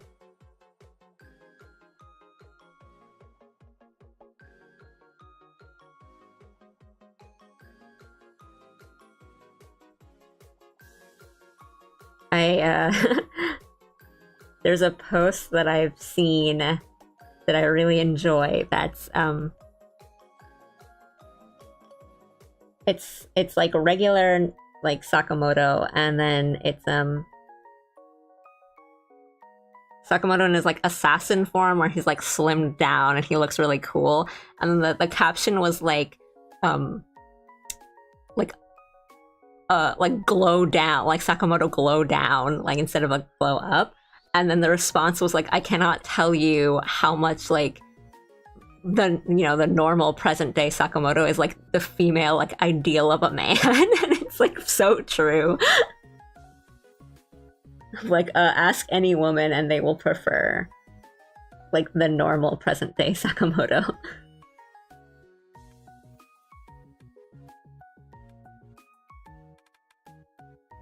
Well, that's the thing. Like your cat's story is like a villain. Well, it's like a it's a villain origin story for the owner, the now owner of that cat. But like for the cat, it's like the cat could have been a villain, but then it found love. But then it's like, but like a villain origin story in the way that like John Wick would be a villain origin story. It's like, nah, like we're all okay with we're all okay with that.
with stuff like swimsuit drawings, I never feel like bad or like skeevy or anything for drawing, you know, like the chest part or whatever, but I always feel a little bad when I'm like looking at the reference image and I just like zoom in like for the details.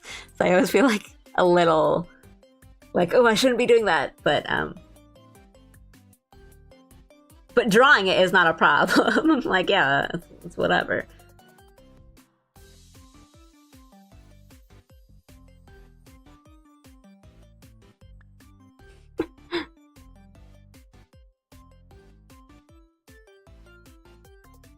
Oh.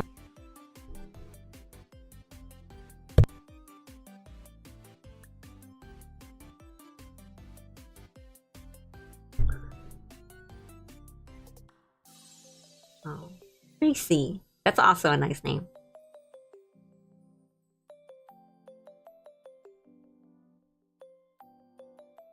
Makes me think of like a what are those dogs called? Like Cocker Spaniels? Sounds like a name for a Cocker Spaniel.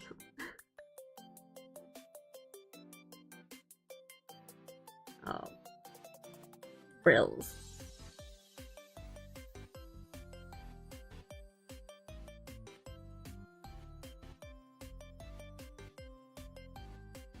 I know if I don't draw these now, I'm gonna regret it later, so I will just draw them now.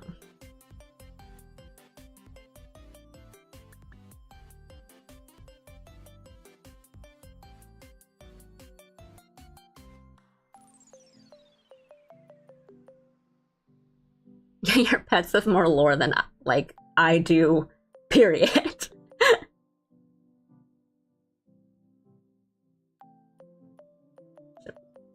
Maybe fix that, but I don't have any like I'm not like a time traveling isekai anything.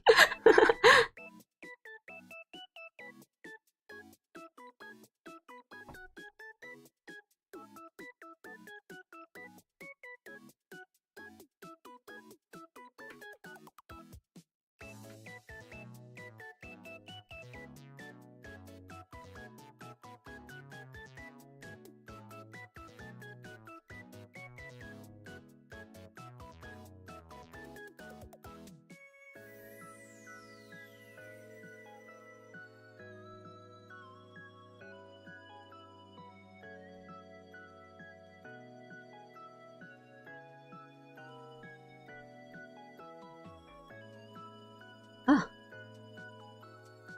Godzilla and Snowflake are less like great names. Sorry they ran away though.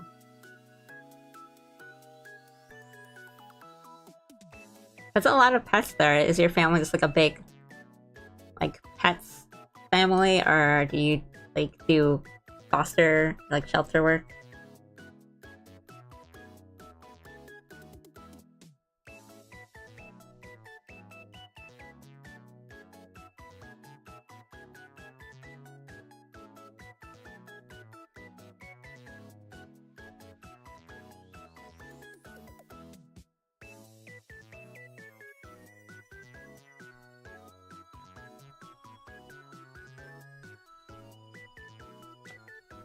That's a lot of pets.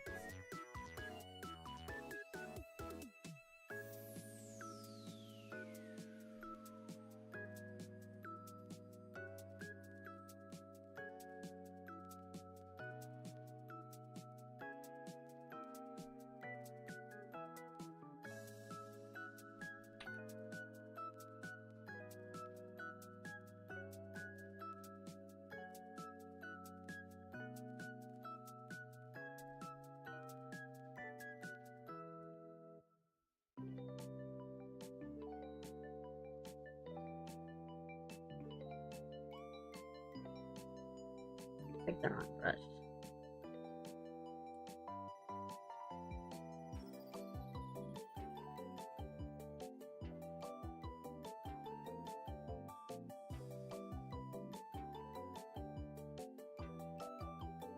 Are they all rescues?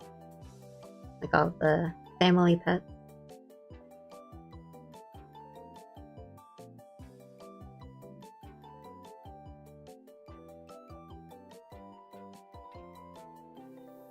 And is it mostly like cats and dogs, or are there also like, rabbits and hamsters and stuff in the mix?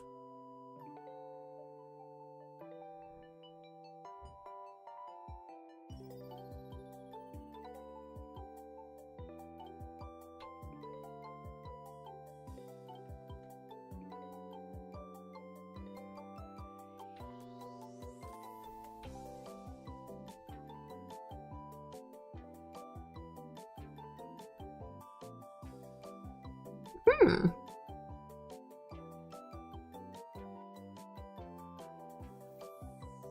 Right.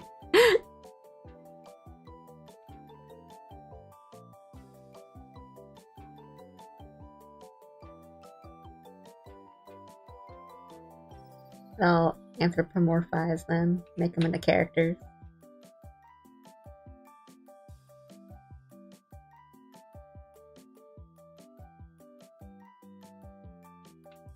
Or just have them just be animals. Like, I feel like animal mangas and stories like that are always kind of popular. It's like anyone can get into them, really.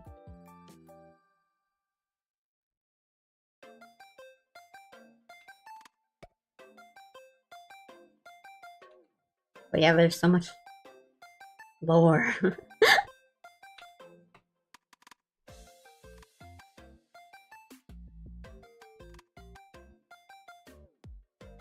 Like a excellent. Is this like a line in them?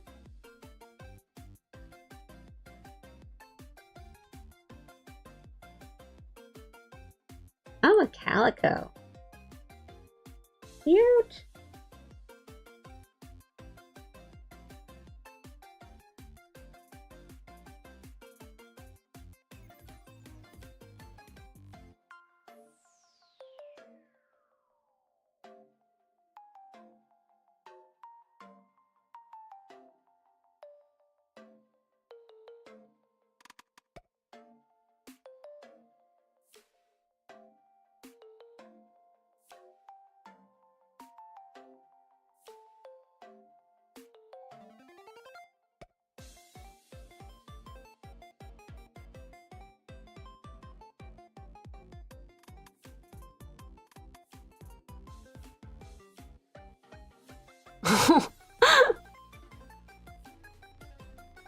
Cats sure do that, don't they?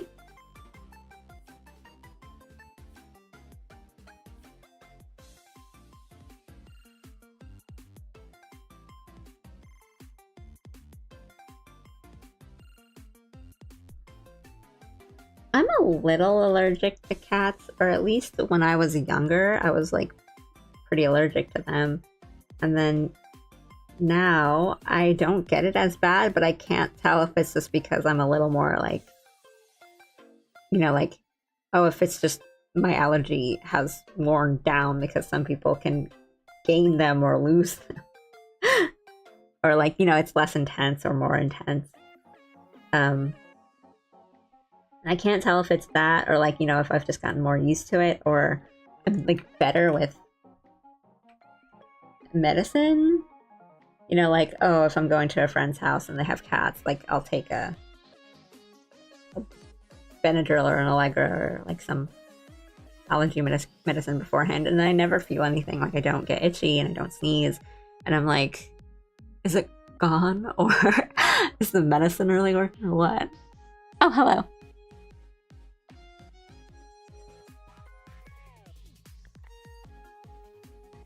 Ah, that's tough. So I feel like live with them, because I think like if you're not used to it, you would be like, oh, that must suck. Like you just have to take medicine if but you live with them. You live with the pets that you're allergic to. But a lot of people, like I know a lot of people who are like, oh, I'm allergic to cats, and they own like 2 cats.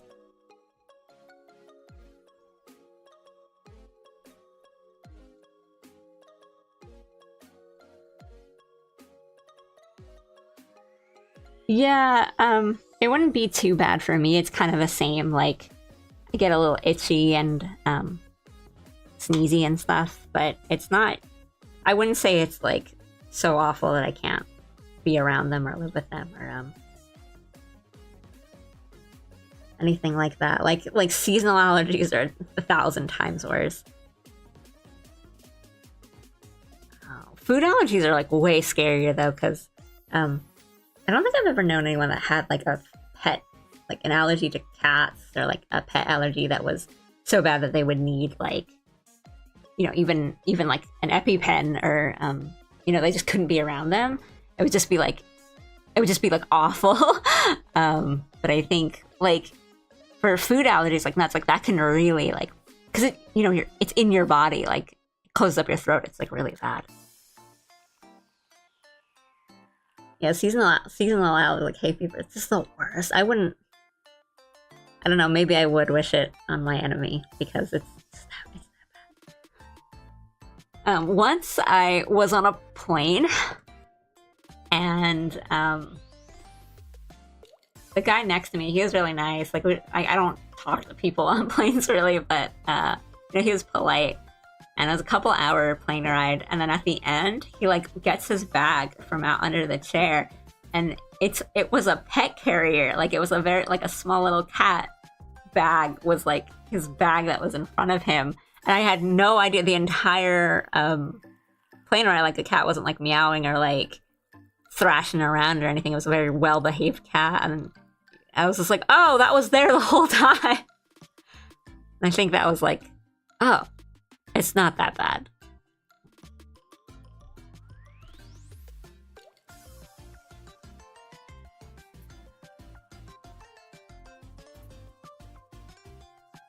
Oh yeah, that can be really like scary. I remember like in first grade, I was out. It was like for gym or recess or whatever at school. And I think I got stung by a bee, and it wasn't that bad. But then, like, the gym teacher was like, okay, are you allergic to bee stings? I'm like, I don't know. This is the first time I've ever been stung by a bee. Like, am I? And he, like, freaked out. And at the time, like, you know, I'm a kid. So I didn't understand why he was so, like, panicked. And he was like, I'm going to call your parents. Hold on. And I was like, okay, like, it's not that bad. But, you know, now I know, like, why that would have been so alarming. But I was like, I've never been stung by a bee. I don't know if I'm allergic.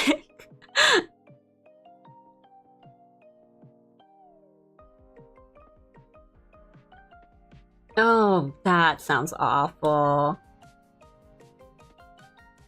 Playing with super... And 8, like... I've never had a plane delay that was that bad. You know, like, I know a lot of people who have been on, like, their plane was delayed, so they're staying, like, an extra day at the airport. I've never had it that bad. Oh, I'm sorry. I'm sorry for bringing up trauma. Yeah, no, definitely. Like, I think it could have been, like, a liability or, like, you know, a kid might have to go to the hospital. Like, I'm sure there's plenty of reasons to panic, but like as a kid I didn't understand that like bee sting allergies can be very, very dangerous. I was just like, I'm not sneezing, so I don't think of like I didn't understand. But yeah, I think like allergies can be really like super scary. I had a friend in high school. We had a Sweet 16. We're going to a friend's Sweet 16. And the friend who's hosting it, she's Indian. And one of my friends has a pretty serious peanut allergy.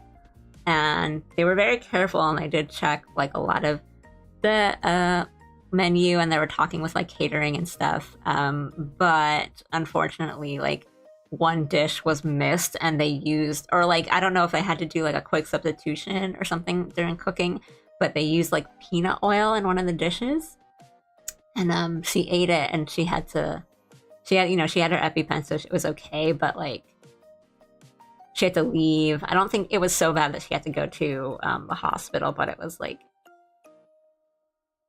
not fun for anyone. And that was kind of like my big like I knew about food allergies, but like that was like I think the experience that made me realize like, oh, it can be really serious. Like the things you have to check and the things you have to be aware of in a food allergy, like just ingredients and cooking, and even if it touches the same pot or whatever, like, because yeah, I would think that like professionals or like a catering service should know, like, oh, we used peanut oil, like we should be aware of that for an allergy. But I guess it was dismissed, or because it was like, you know, a really large party, like, or everything was like checked or like confirmed beforehand, and then something happened. I don't really, I don't think I was told like the full story. um, and then when we were there, we were just like concerned about her and like having her EpiPen and everything. But yeah, that was the that was the experience that made me be like, oh goodness, like you gotta be really on top of all of that.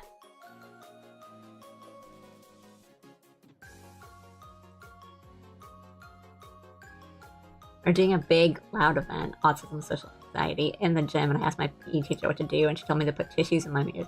Oh, that's not. Oh.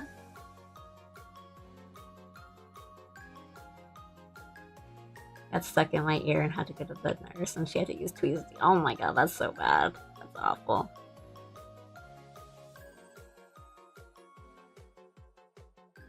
Oh, I'm so sorry about that.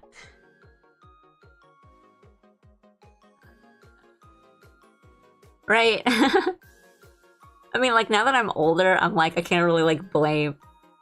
I feel like I can't really blame teachers because they don't get the training and the resource they need to like really be responsible for like 30 children. But that sucks. That sucks. Yeah.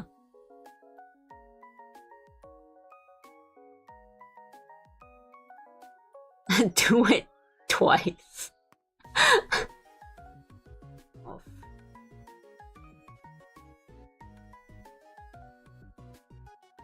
It's not even like a.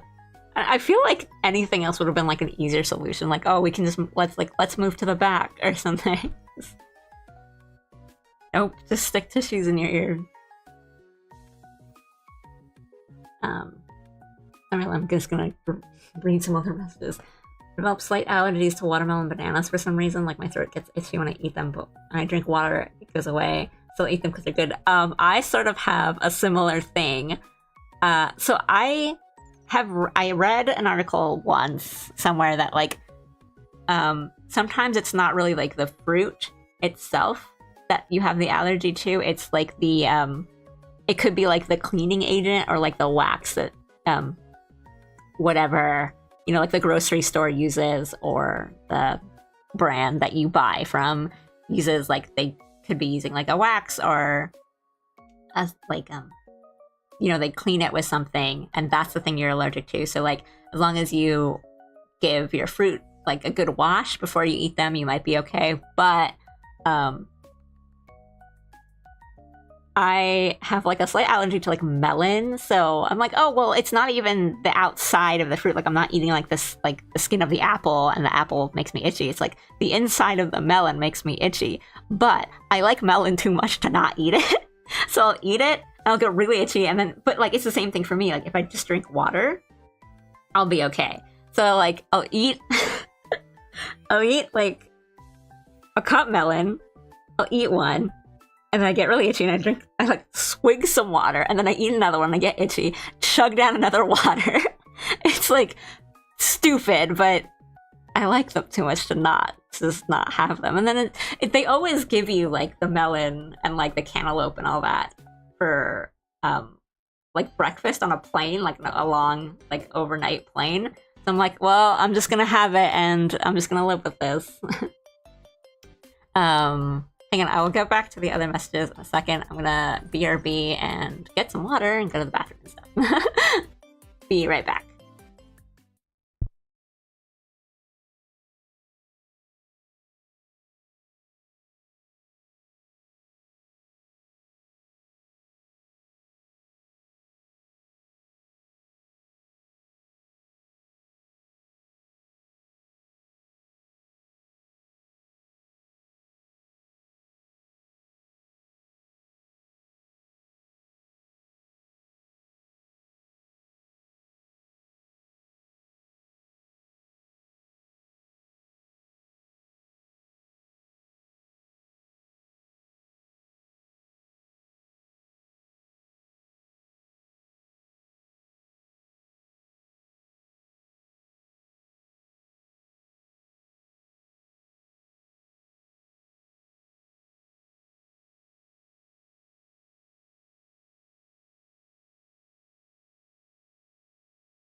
Okay, I'm back.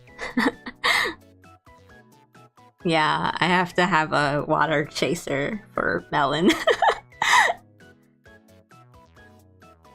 It's very silly, but it just tastes too good.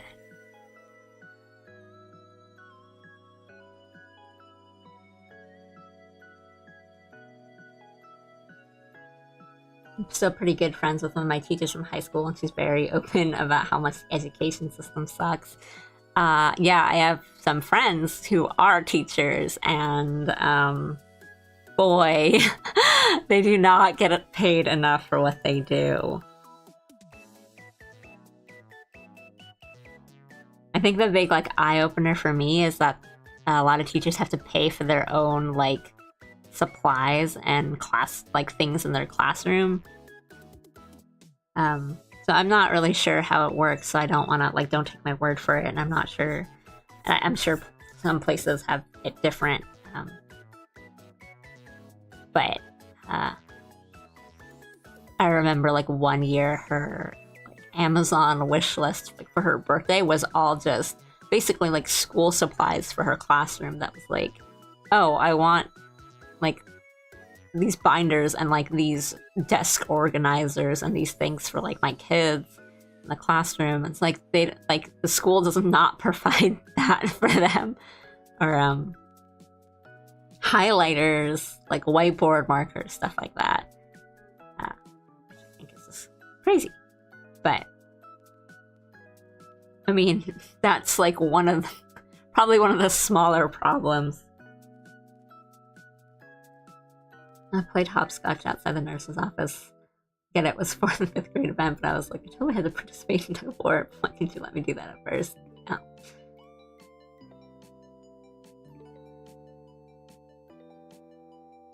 Hi. But yeah. Sorry, I didn't mean to like bring back everyone's embarrassing moments and trauma from like 1st through 5th grade. Thank you. Alright, let me just zoom out here so it's not.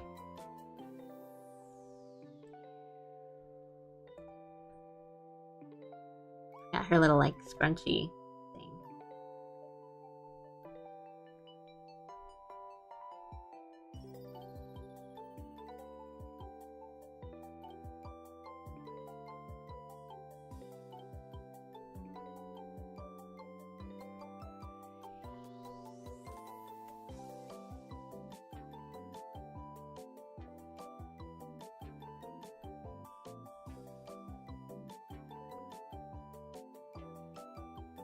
Oh, oof. Well, I'm glad you're in a better situation. I had a pretty decent like school experience. I think I kind of enjoyed my school experience, but I also was in a very small school.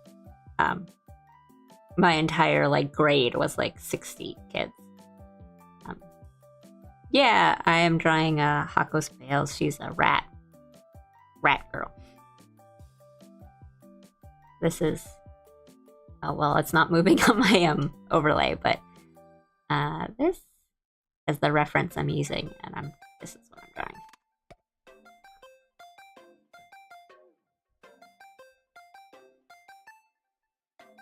You can add Mr. Squeaks. Let's Mr. Squeaks. Thank you.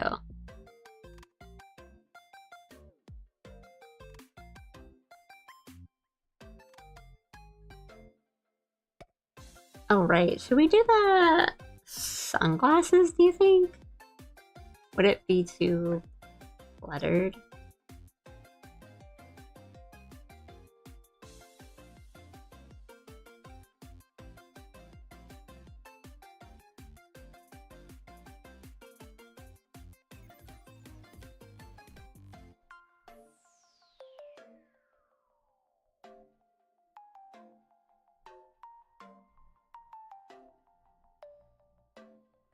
I love rats. I and like mice, I was thinking. I think when I was like a long time ago when I was coming up with a persona, or like a character, one of the, I guess, we're just having like a not even lore, alley lore day. One of the designs I was brainstorming was like a chinchilla. I have like a rat, but I didn't like them as much, and it didn't feel as like right to me as the panda did. But I did like a joke once where I made Tomcat. It was like a gender bend of Alley Cat, but he was also not a cat, he was a rat. Alley Cat cannot be a cat. It's the rule. Cute! Miko is a good name for a rat. I don't have any rat plushies, but I want one. I haven't found one that's like good and fat and round enough.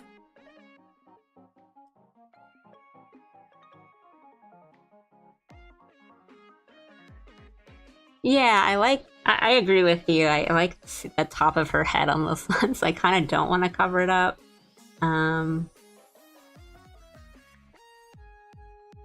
But honestly, I kind of like the chest area too. We could do like this, like hanging it off her like hip belt things. Let me just make sure I've measured that correctly, because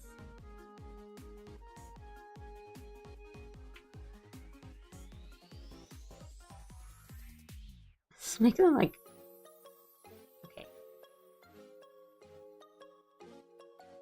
Do like that.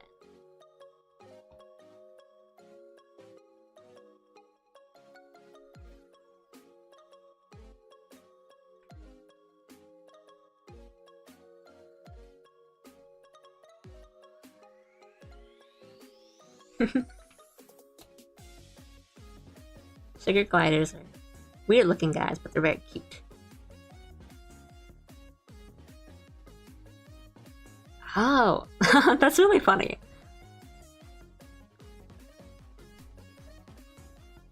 I used to be like really, really scared of spiders, and now I'm not so scared of them. And I think like some of them can even be pretty cute, like the ones with big eyes. I don't think I could keep a tarantula as a pet.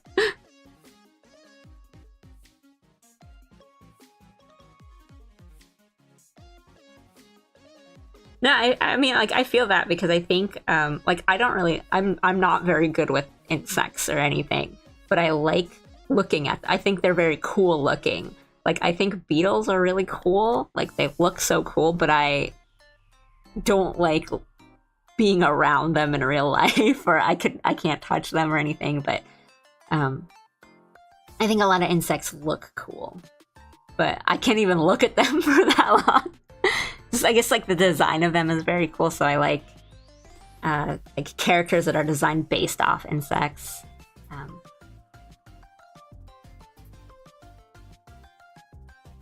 Oh my goodness! Like, okay, I have always lived in like city areas, so I have not really seen or interacted much with a lot of different types of insects. So I only know wolf spiders from Grounded, like they're like an enemy. And it's like, oh, that would just terrify me if I saw one in real life.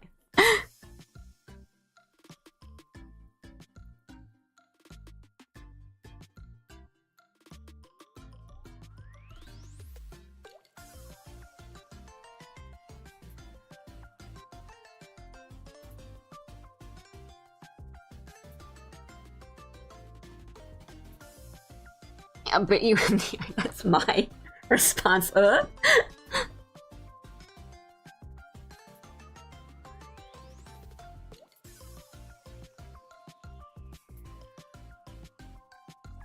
are some lizards that are really cute, like really cute geckos and stuff. The reason I don't think I could have a lizard for a pet is you have to feed them like bugs. And I can't do that. Like they eat like crickets and stuff, and I just can't like ugh.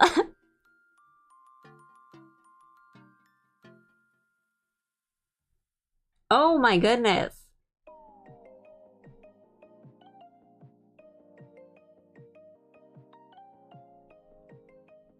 Gizmo, you have had it rough. I am so sorry.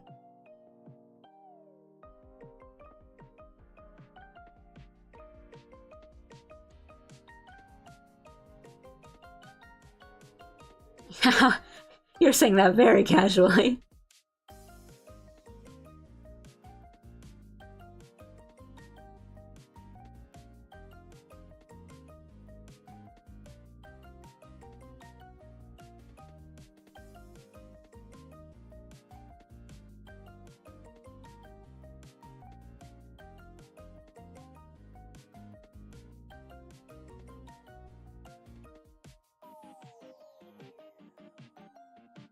Yeah, lizards and amphibians and stuff, like cute, but I just don't think I could do it. So I googled banana snake and they're very cute. They have a cute little like head and face.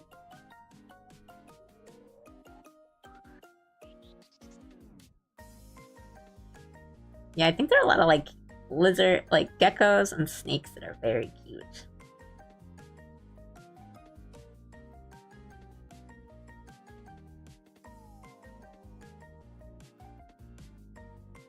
They changed the voice of the Disney Plus audio description? Did they?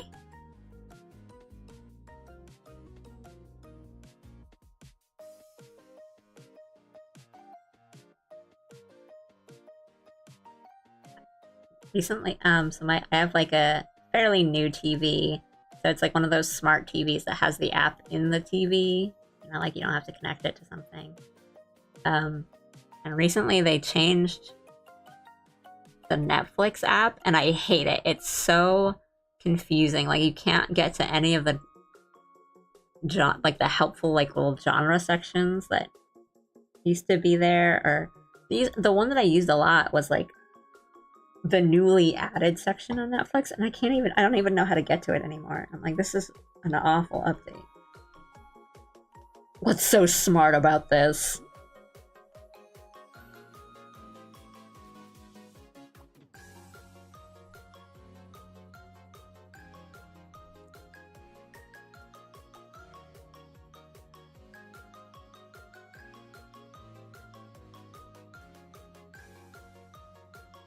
Right? Yeah, Netflix does that to me too, where it's like, do you mean like this? We don't have it. It's like, oh, thank you. Go check Disney Plus or whatever.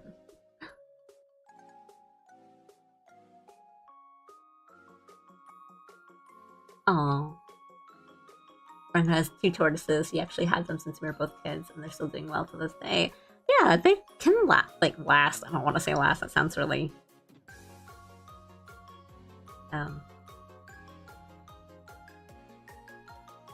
they have long lifespans.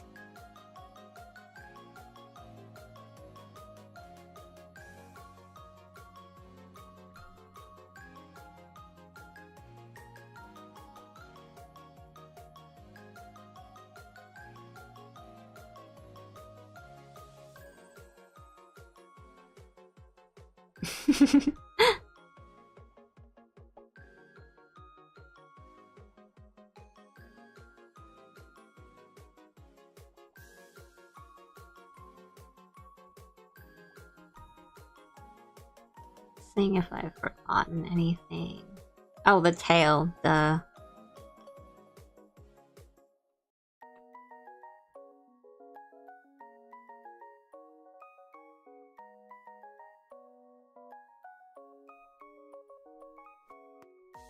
Can we add Mr. Squeaks? Or is that too Gemma? Like, is that too much? Is he too in the way?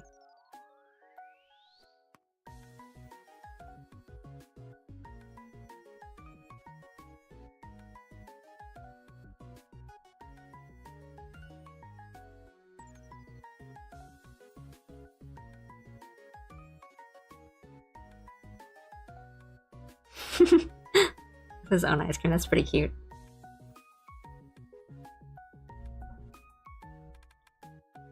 I'll give him like an ice cream cone.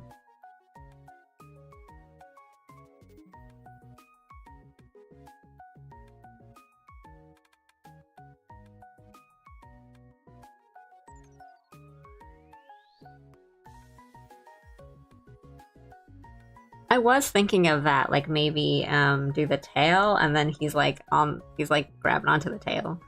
But I think the tail will probably not be in.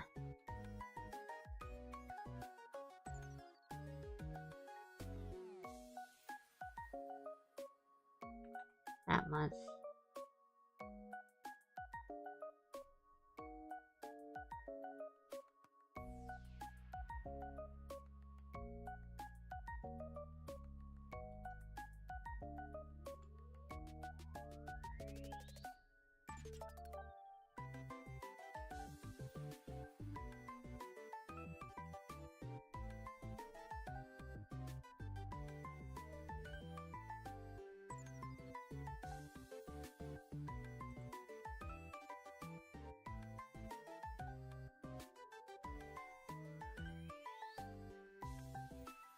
I'm sorry, I'm figuring this out.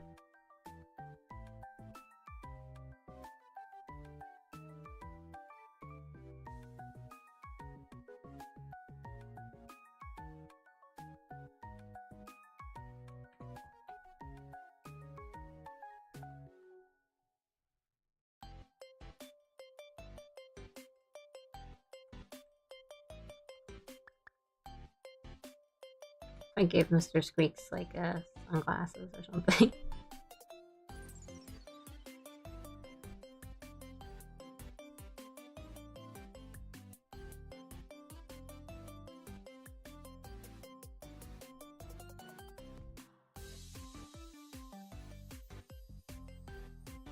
Oh, Glitter Force is like Precure, I think. Pretty Cure.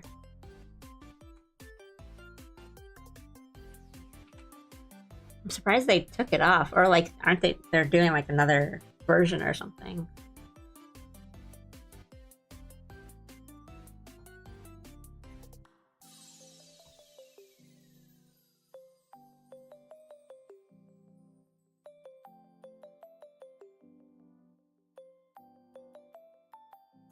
Glitter Force and Glitter Force Doki Doki. I see.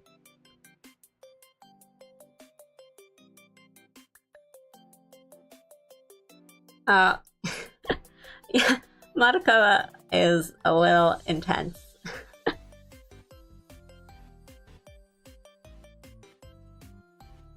It's very good. It's very, very good. But it's quite intense. But honestly, if you can handle... I mean, Glitter Force / Pretty Cure can also get pretty intense. I'm always surprised at how hard they go on the action scenes. Like the fight scenes, like those magical girls, like they are punching and kicking.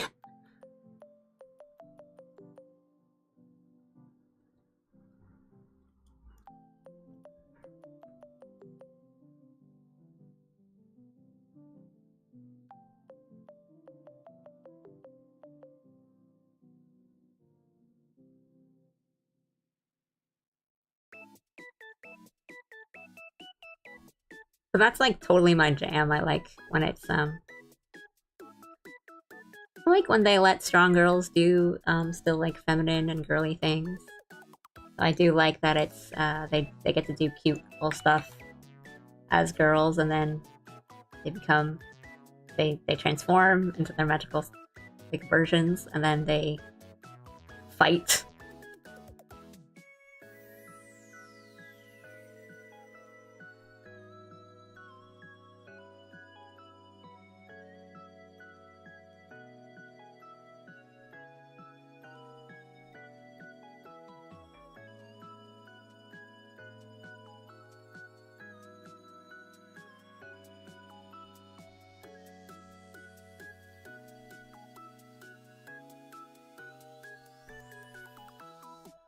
Oh yeah, I remember the one with the baby. I think now, like the current one and the one that's airing now in like Japan, it's idol themed, and actually like one of my favorite real life idols does a voice in it.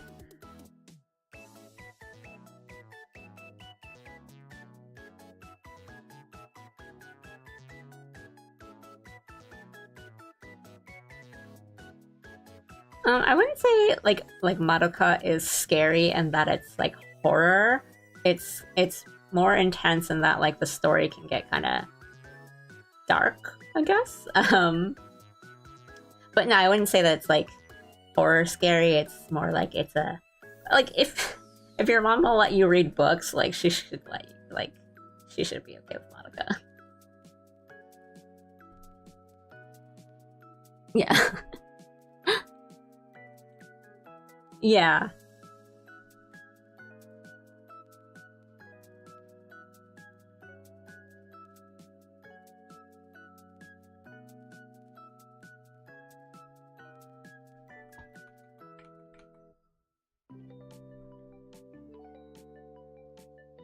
So I think even like the kind of more scary stuff, um, they don't really, it's not very graphic. Like they don't really show you the things that happen. It's just, you know, what happens and you're like, oh boy.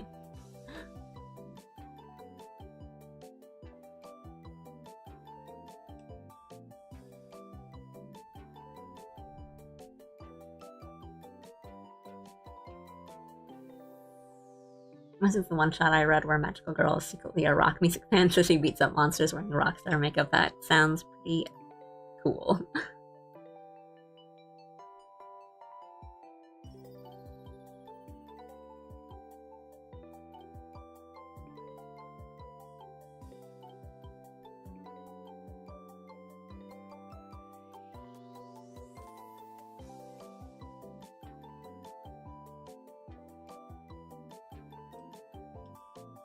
Pink Maguka is suffering. It's been a long time since I heard that. Whoa, throwback.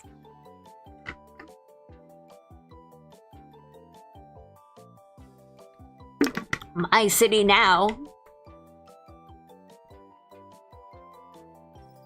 Become Maguka?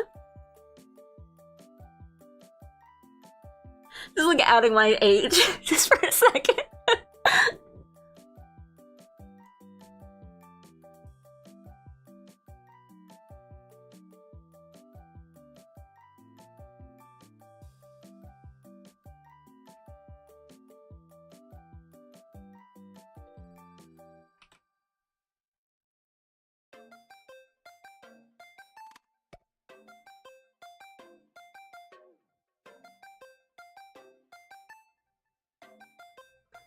Yeah, full 3D can look really weird in the anime, but I mean, speaking of like Precure slash Glitter Force, what we're talking about, they'll have, I don't know if they keep like the openings and the endings the same, but there's a lot of like Pretty Cure that has endings that are in 3D, and that it's like a dance ending, and the 3D is pretty well done in those, but it's you know, they're a lot shorter, so it's kind of easier to do. Shorter sequences.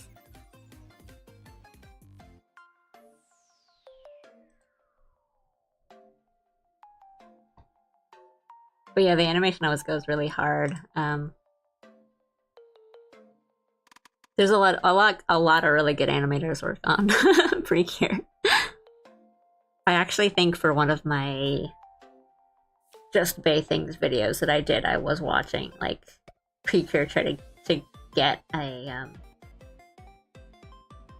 there was, I don't even remember which one it was on. It might have been the punching one, or I couldn't really get the drawing right for like an animation I wanted to do, and I was looking up references, and one of them ended up being like from Precure, so I was like, I'll just watch this and hopefully I'll get it.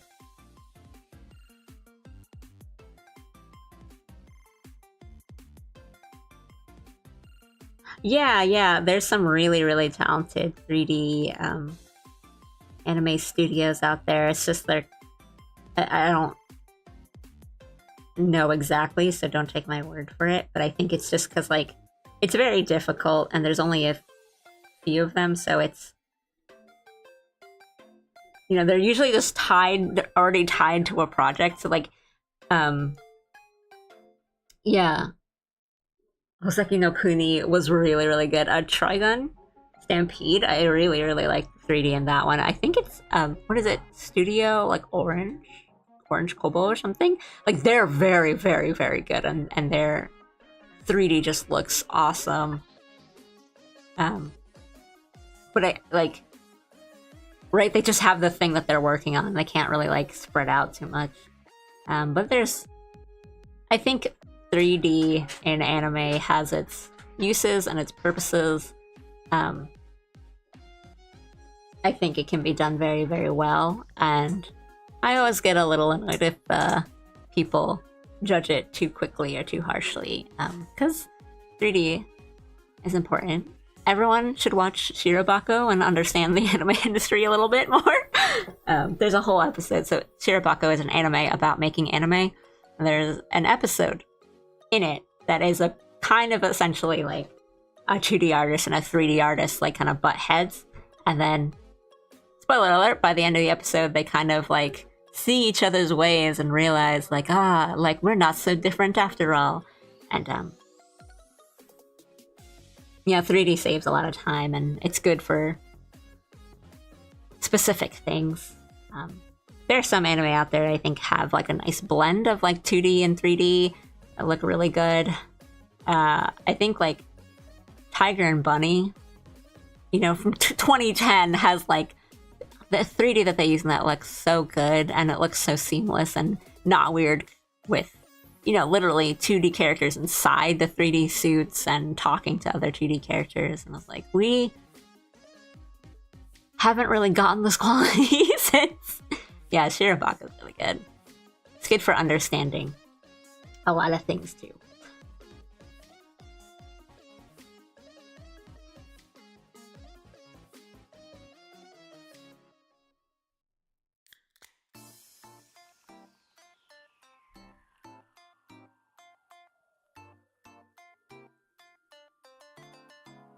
It's just like, I think we're still at that point where it's like, for every Trigun Stampede, you're gonna get 10 golden Kamui bears.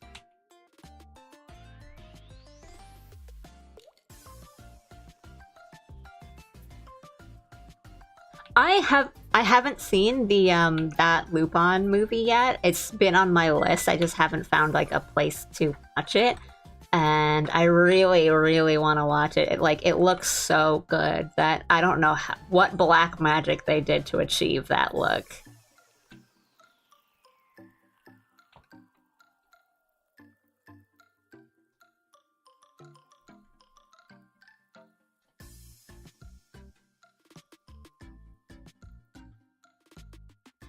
Is it on like Netflix or something? Did you just watch it in theaters? Like, I have to find a way to watch it because it's been on my list for so long.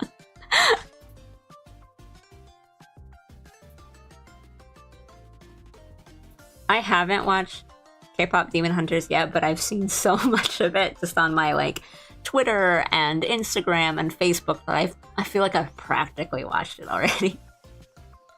Ah, naruhodo.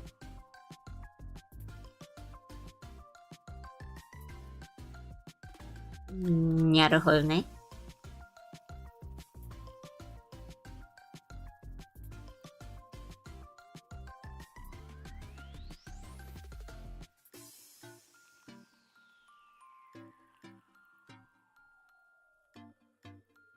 Nowadays we're getting so I think big thanks to Spider-Verse, we're getting a lot of really more interesting 3D animated stuff. Arcane looks really good. It's just like Spider-Verse came out and then everyone was like, you're right, we don't have to just do the same thing over and over again. Like 3D makes our possibilities bigger.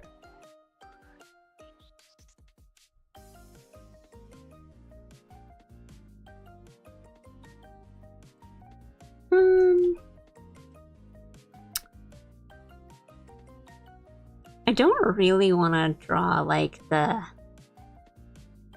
jacket thing that she has. Let me just, because I think like I don't want to cover up all the details. Like it's like a sheer cover up, but I kind of like the, you know, even if it was like really out in the wind like that, you know, like I just think it would detract at this point.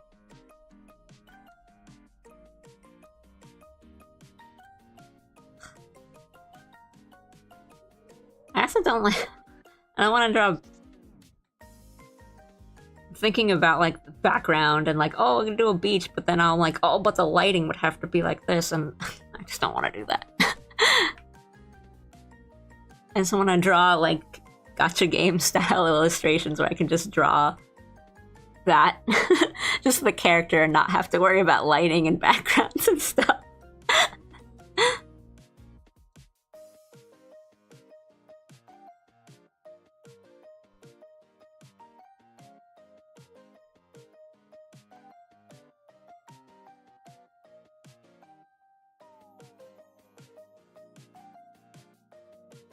I totally agree. Yeah. Thanks to Spider-Verse for blowing the door open on Stylation and 3D animation, but the door was unlocked the whole time. Like, I so agree with that. Like,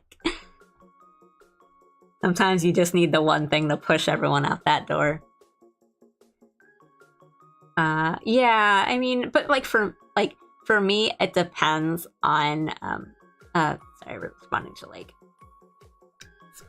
being spoiled about stuff, but if it's something that I'm not really that interested in, I don't mind being spoiled. But if it's something that I have like even a mild interest in, if I get too spoiled, like I don't really feel like watching the thing anymore. Where it's like, yeah, like I've seen so much of K-pop Demon Hunters on my various social medias, and I'm like, I'm not really like that excited to watch anymore because I already know kind of where the story's gonna go. I'm not really gonna have that much fun, or like I'm not really gonna be that excited to watch it because I know what's gonna happen.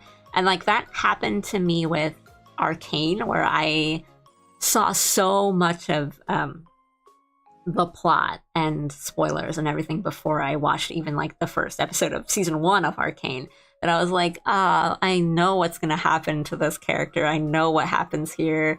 Okay, like I'm not that interested. But then like and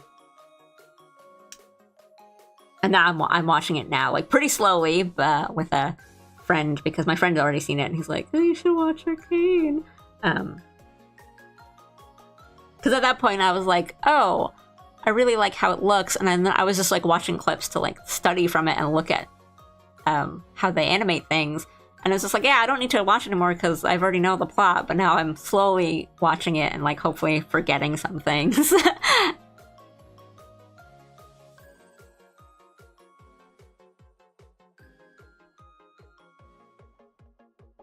Cosplays, she was the SSR summer event support card. But like honestly, like I just want to draw it like that. I was thinking about like backlighting, and I'm like, I don't want to. I feel like it would just be different. Like, you know,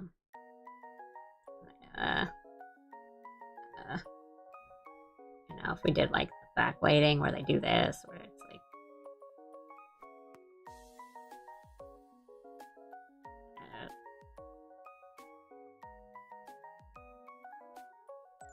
That sort of thing.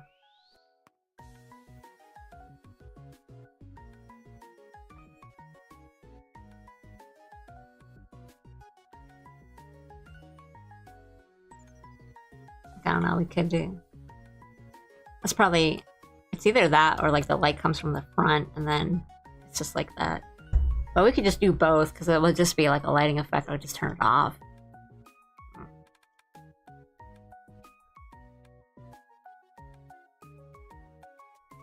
Thanks for the hearts.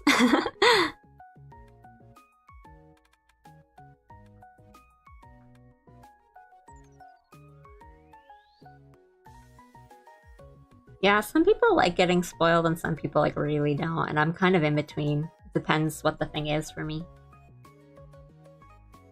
But I've also been around the block so many times that I'm like, oh, well, if I am interested in this thing, that I like, I will literally just not go online until I see it or something. Like I won't open up Twitter until I watch it myself. Like that.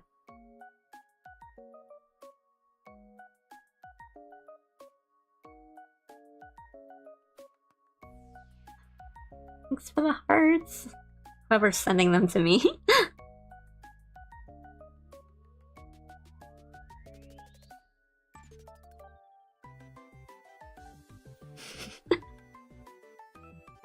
They're not stopping.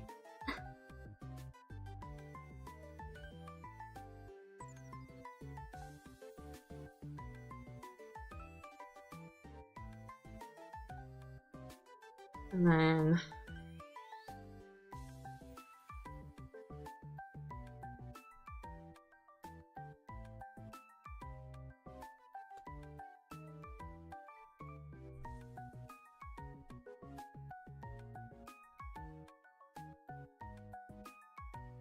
like...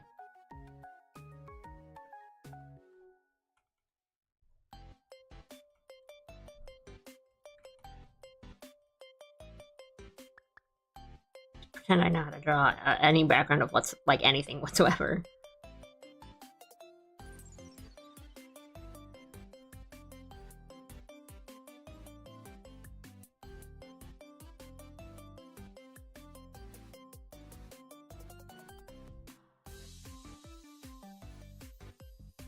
I mean, I'm like that with some shows, like some more suspensey, like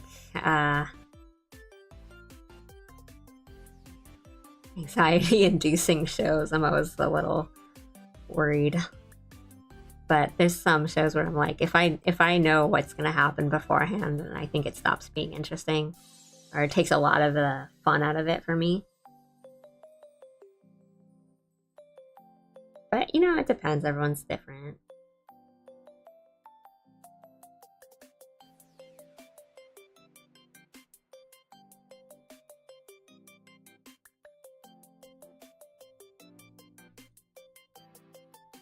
Right, like... sometimes you just feel like bad, so it's just like, okay, let me know so I can deal with that.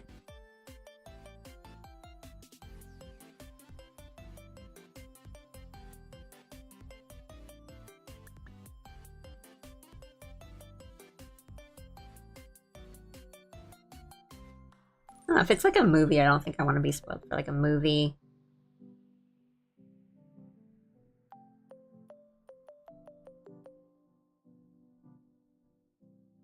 Let's be the most like simplistic background.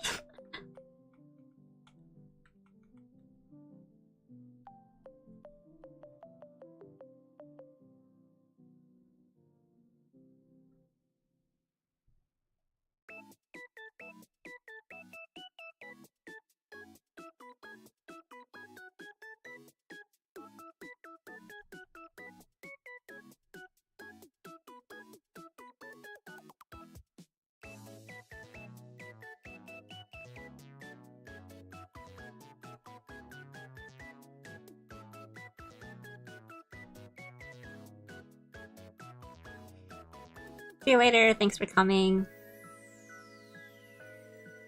Thanks for chatting and stuff. Bye-bye. Have a good day. Does anyone ever open the wiki for a movie as you're watching that movie and read the summary so you know how much of it is left, and try not to read ahead, but definitely read ahead and get spoiled? Yeah, I feel that. And then sometimes I'm like, oops, I read ahead. Oopsie.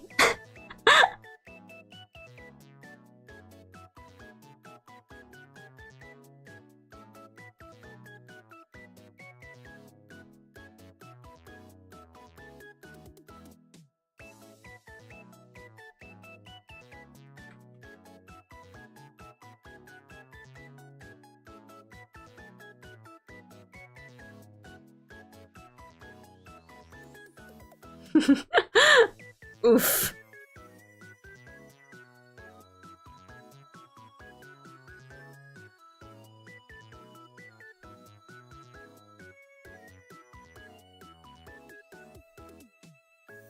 I try not to do that. I think like with games, I try not to look stuff up specific like plot wise for games because and some people like sometimes they're so blatant about the spoilers and then not saying what's the spoiler. Like if I'm excited for a game or if I'm currently playing a game I don't want to get spoiled on, I literally don't look at anything for on like YouTube. Or like if I need to like look up a guide or something, or like, oh, did I miss something? And I look it up, I use like incognito search so Google doesn't think I want to see more of that, because like so Shadow of the Erd Tree, the final boss, was spoiled for me because I was scrolling YouTube and I had not been watching any like Elden Ring videos at the time, but it was like how to beat name of boss, and I was like, who? What? And it was like days, like a day or two after the DLC release, and I was like, how is this not spoiler tagged in any way? Like they didn't say final boss of DLC or like how to beat the final boss, like how to defeat that boss in Shadow of the Erd Tree. It was literally the name of the boss, and like I don't want to say it because like the trauma I have of being spoiled of it, but if you know, then like that's a shock. Like you don't know that's coming, and it means something to you. So it's like so mad. Yeah.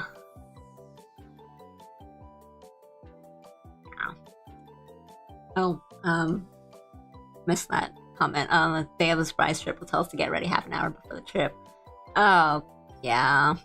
I also have motion sickness, and I like knowing like I have to know like at least an hour before, so if I need to prepare, like even just like have something to eat, like a little bit to eat before I go, because that helps.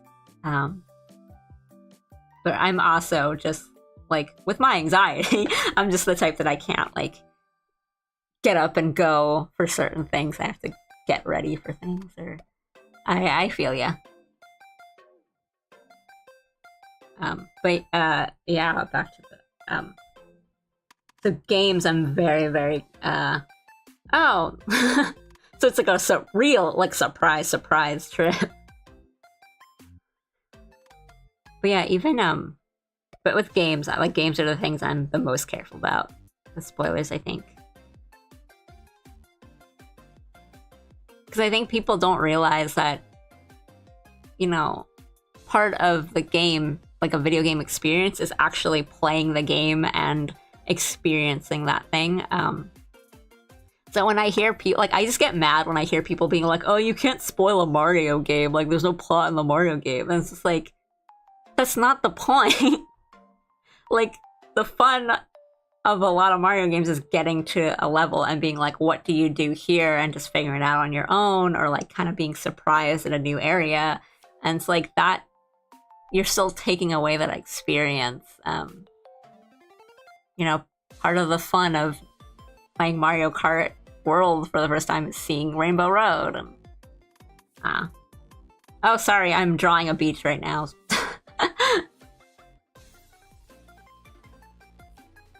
I think one of the times I got really mad for getting games spoiled was when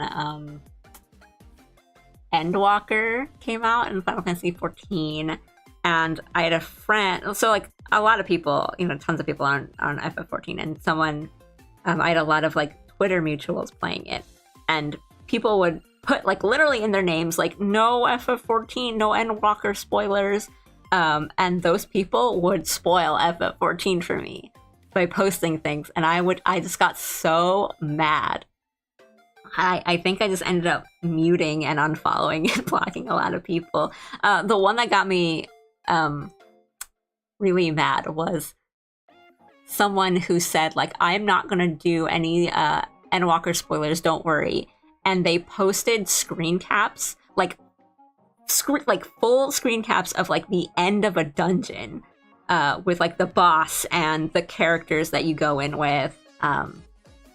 and like the things that they say at the end, and the title of the dungeon and everything. And I was like, how is this not a spoiler?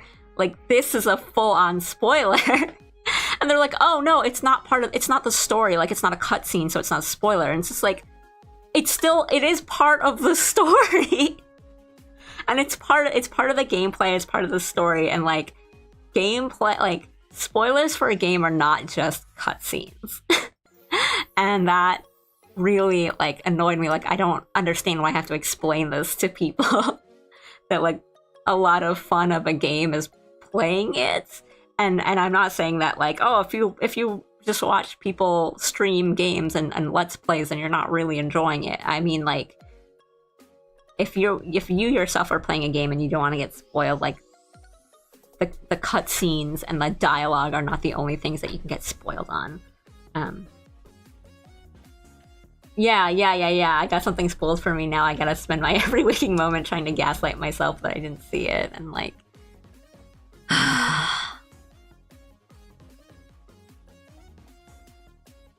yep.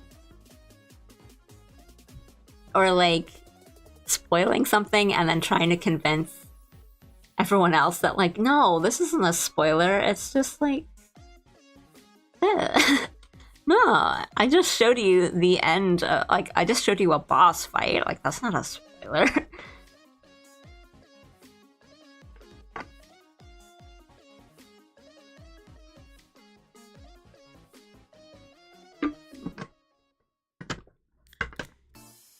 I personally like the way like the sand feels, because it's like exfoliating. Hi.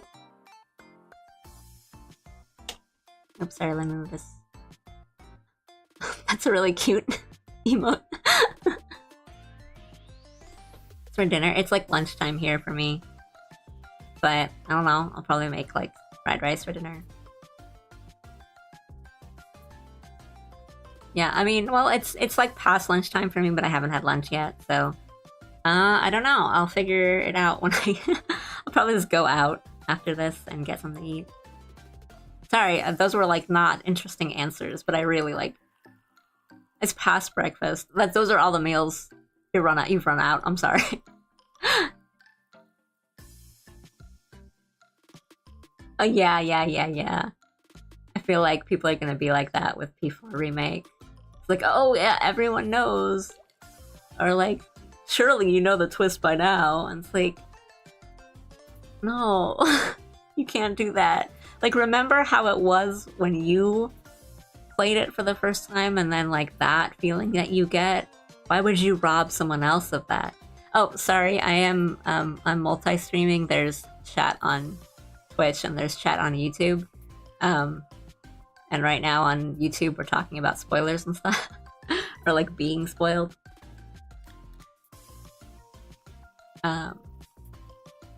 Should find a way of putting it up on my stream so that people, like, Twitch doesn't get mad at me for doing that.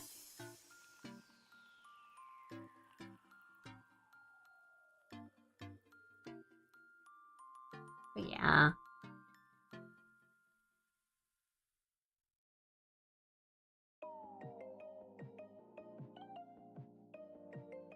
I think that's... Oh, hey! Sorry, you didn't have to like switch over if you didn't want to.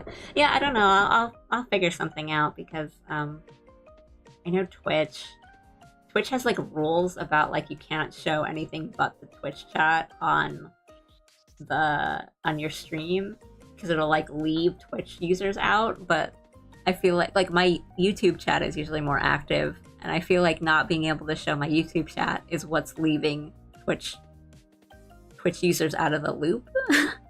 So, you know, it's like, okay, I get it, but I don't know how that's a fix.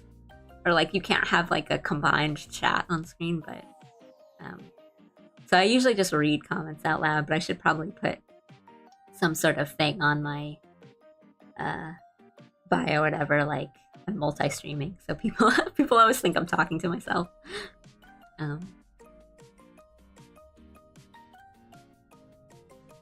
But yeah. and I have to fix that. My Twitch's like profile is not like fixed up at all. I have a lot of the art done for stuff I want to do, like panels and stuff, but I haven't put them up yet. Yeah, YouTube is not really like big for live streams unless you're already like a pretty big VTuber or streamer. Even a lot of other like non-VTuber streamers that I watch on YouTube are multi-streaming from Twitch. So I think YouTube is not that good for discovering live streams. But I already had a channel, and a lot of people I know already have like YouTube accounts for chatting and stuff. So I started streaming on YouTube, and then I had people be like, "Oh, do you have a Twitch? Can I watch you on Twitch?" So I was like, "Oh, okay. I'll try multi-streaming, see how that goes." But I don't know. Maybe I don't really know what I want to do from the future, because I was thinking like, oh, I could just do game streams on Twitch, and or art streams on YouTube. But it like every time I think like, oh well, I do better on YouTube for like these kinds of streams or just posting stuff, then like the next day I'll get people on Twitch or like vice versa, and it's like there's no like manual for that tells you like this is the best thing to do. Yeah. I mean, it's my channel started off as I would just post things, and then I wanted to try out streaming, and I was like, oh, I already have a YouTube channel, I'll try it on that first before I make a dedicated Twitch. And then yeah, I've just had fun. So probably, I don't know. I don't want to get too like ahead of myself, but I've had plans for, upgrading my stream and having like a live 2D model or something. Different things. And I do want to try game streaming again, but yeah, I got like motion sickness the first time I tried game streaming, so I need to figure some things out. Oh, sweet.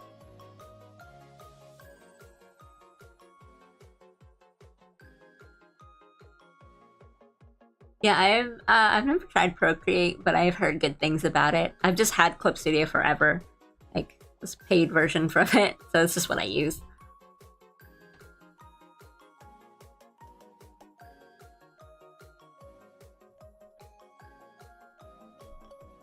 But I do think I at least want like a new model to use before I do like game streams in earnest again, because my PNG tuber right now that I'm using right now like has a pen in her hand, and it's clearly like for a drawing model. So I think it would be kind of awkward if I used it for playing games. But anyway, I think this sketch is pretty much done.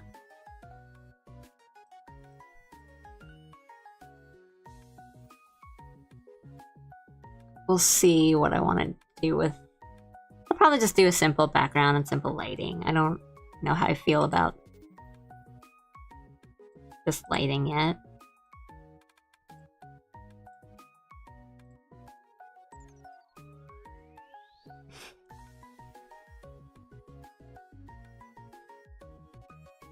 Yeah, whenever I draw Bae, my two goals are forehead and put in Mr. Squeaks and make him, like, funny.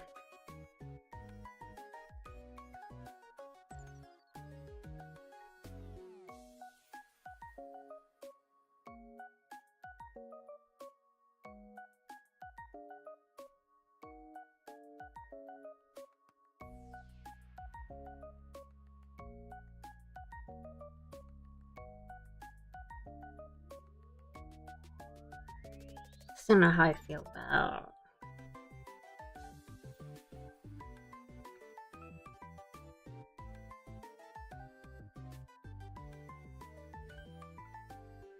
coloring it.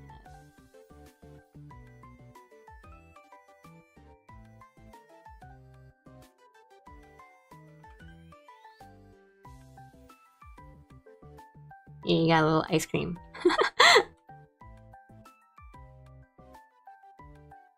A tiny little mouse ice cream.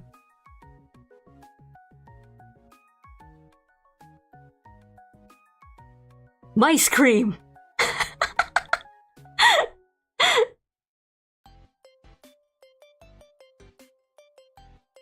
We'll figure out the color. Because, like, that's what I was saying before about oh, I wish I could just draw, like, gacha game style art where it's just the character illustration, because I don't like to think about lighting and stuff. So I'm thinking, like, oh, this looks, I like the brightness of it, it looks better, but I guess the backlight is, like, a little more interesting. But...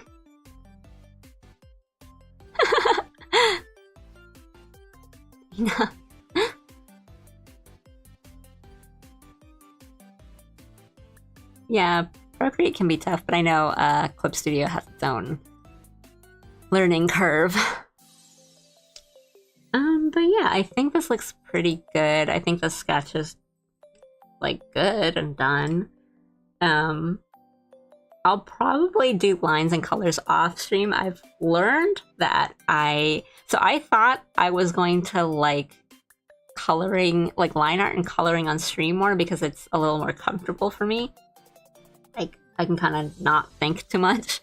But I have learned, and sketching can be kind of scary because I'm showing you my super messy process, and it's just I can make so many mistakes.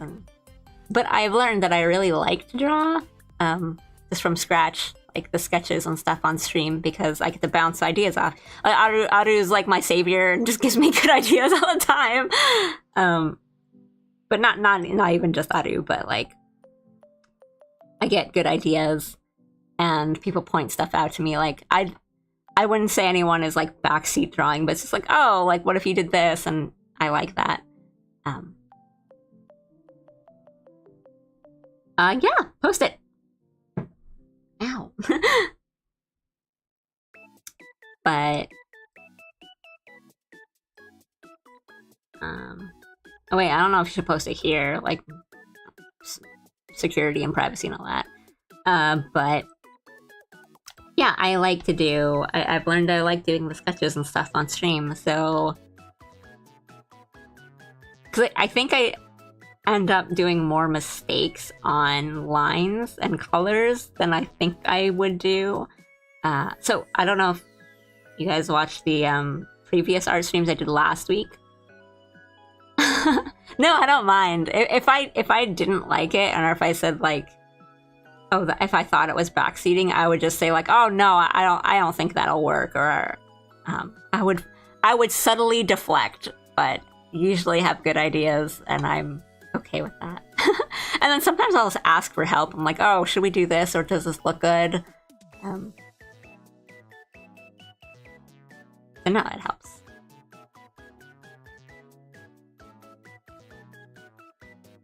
I always love seeing most artists' sketches, super appealing to me. I can sometimes forget it can be embarrassing for some. Yeah. I guess, like, for me, I'm always worried of, like, oh, they're gonna find out I'm bad at drawing. Because, yeah, if you saw the beginning of this, I didn't know what I was doing. I didn't even have an idea. We'll just turn these off because I kept the layers. Like, I started with this, and I think looking back, these are super boring. But I think I've been doing really good sketches on stream, like even better than if I was doing them off stream. Because it's also like, oh, now that people are watching, I have to be at least a little good. I was really impressed on how you actually managed to make my ideas work out. Well, you give me good ideas, so.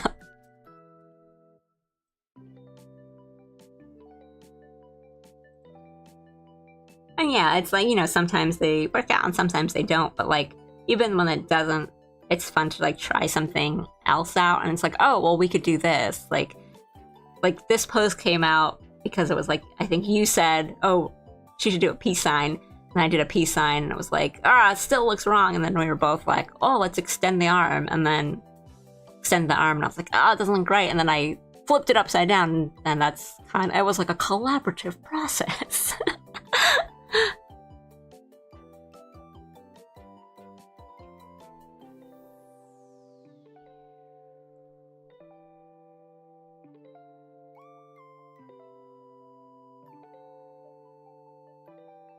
I would suggest not, like, linking on other people's streams, because that can be seen as rude.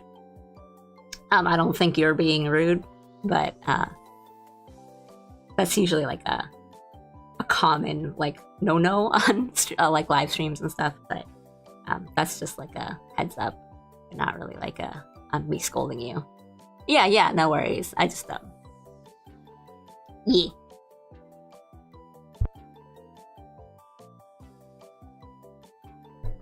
We'll see what they want.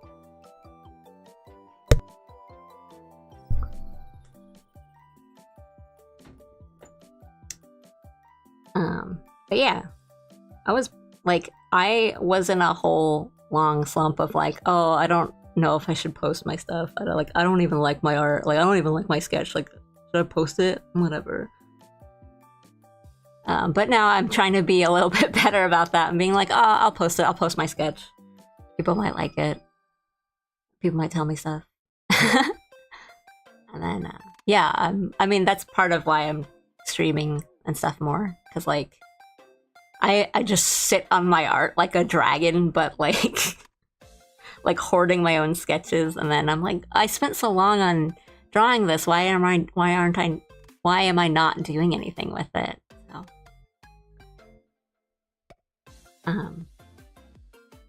but yeah, that being said, I might do the lines and colors off stream and then post a finished version online, or I don't know. We'll see how it goes, because like maybe it will be rough and I'll want to do it on stream. But I also just decided to do this just before I started the stream. I was originally going to draw Rodin. I was going to animate Rodin. So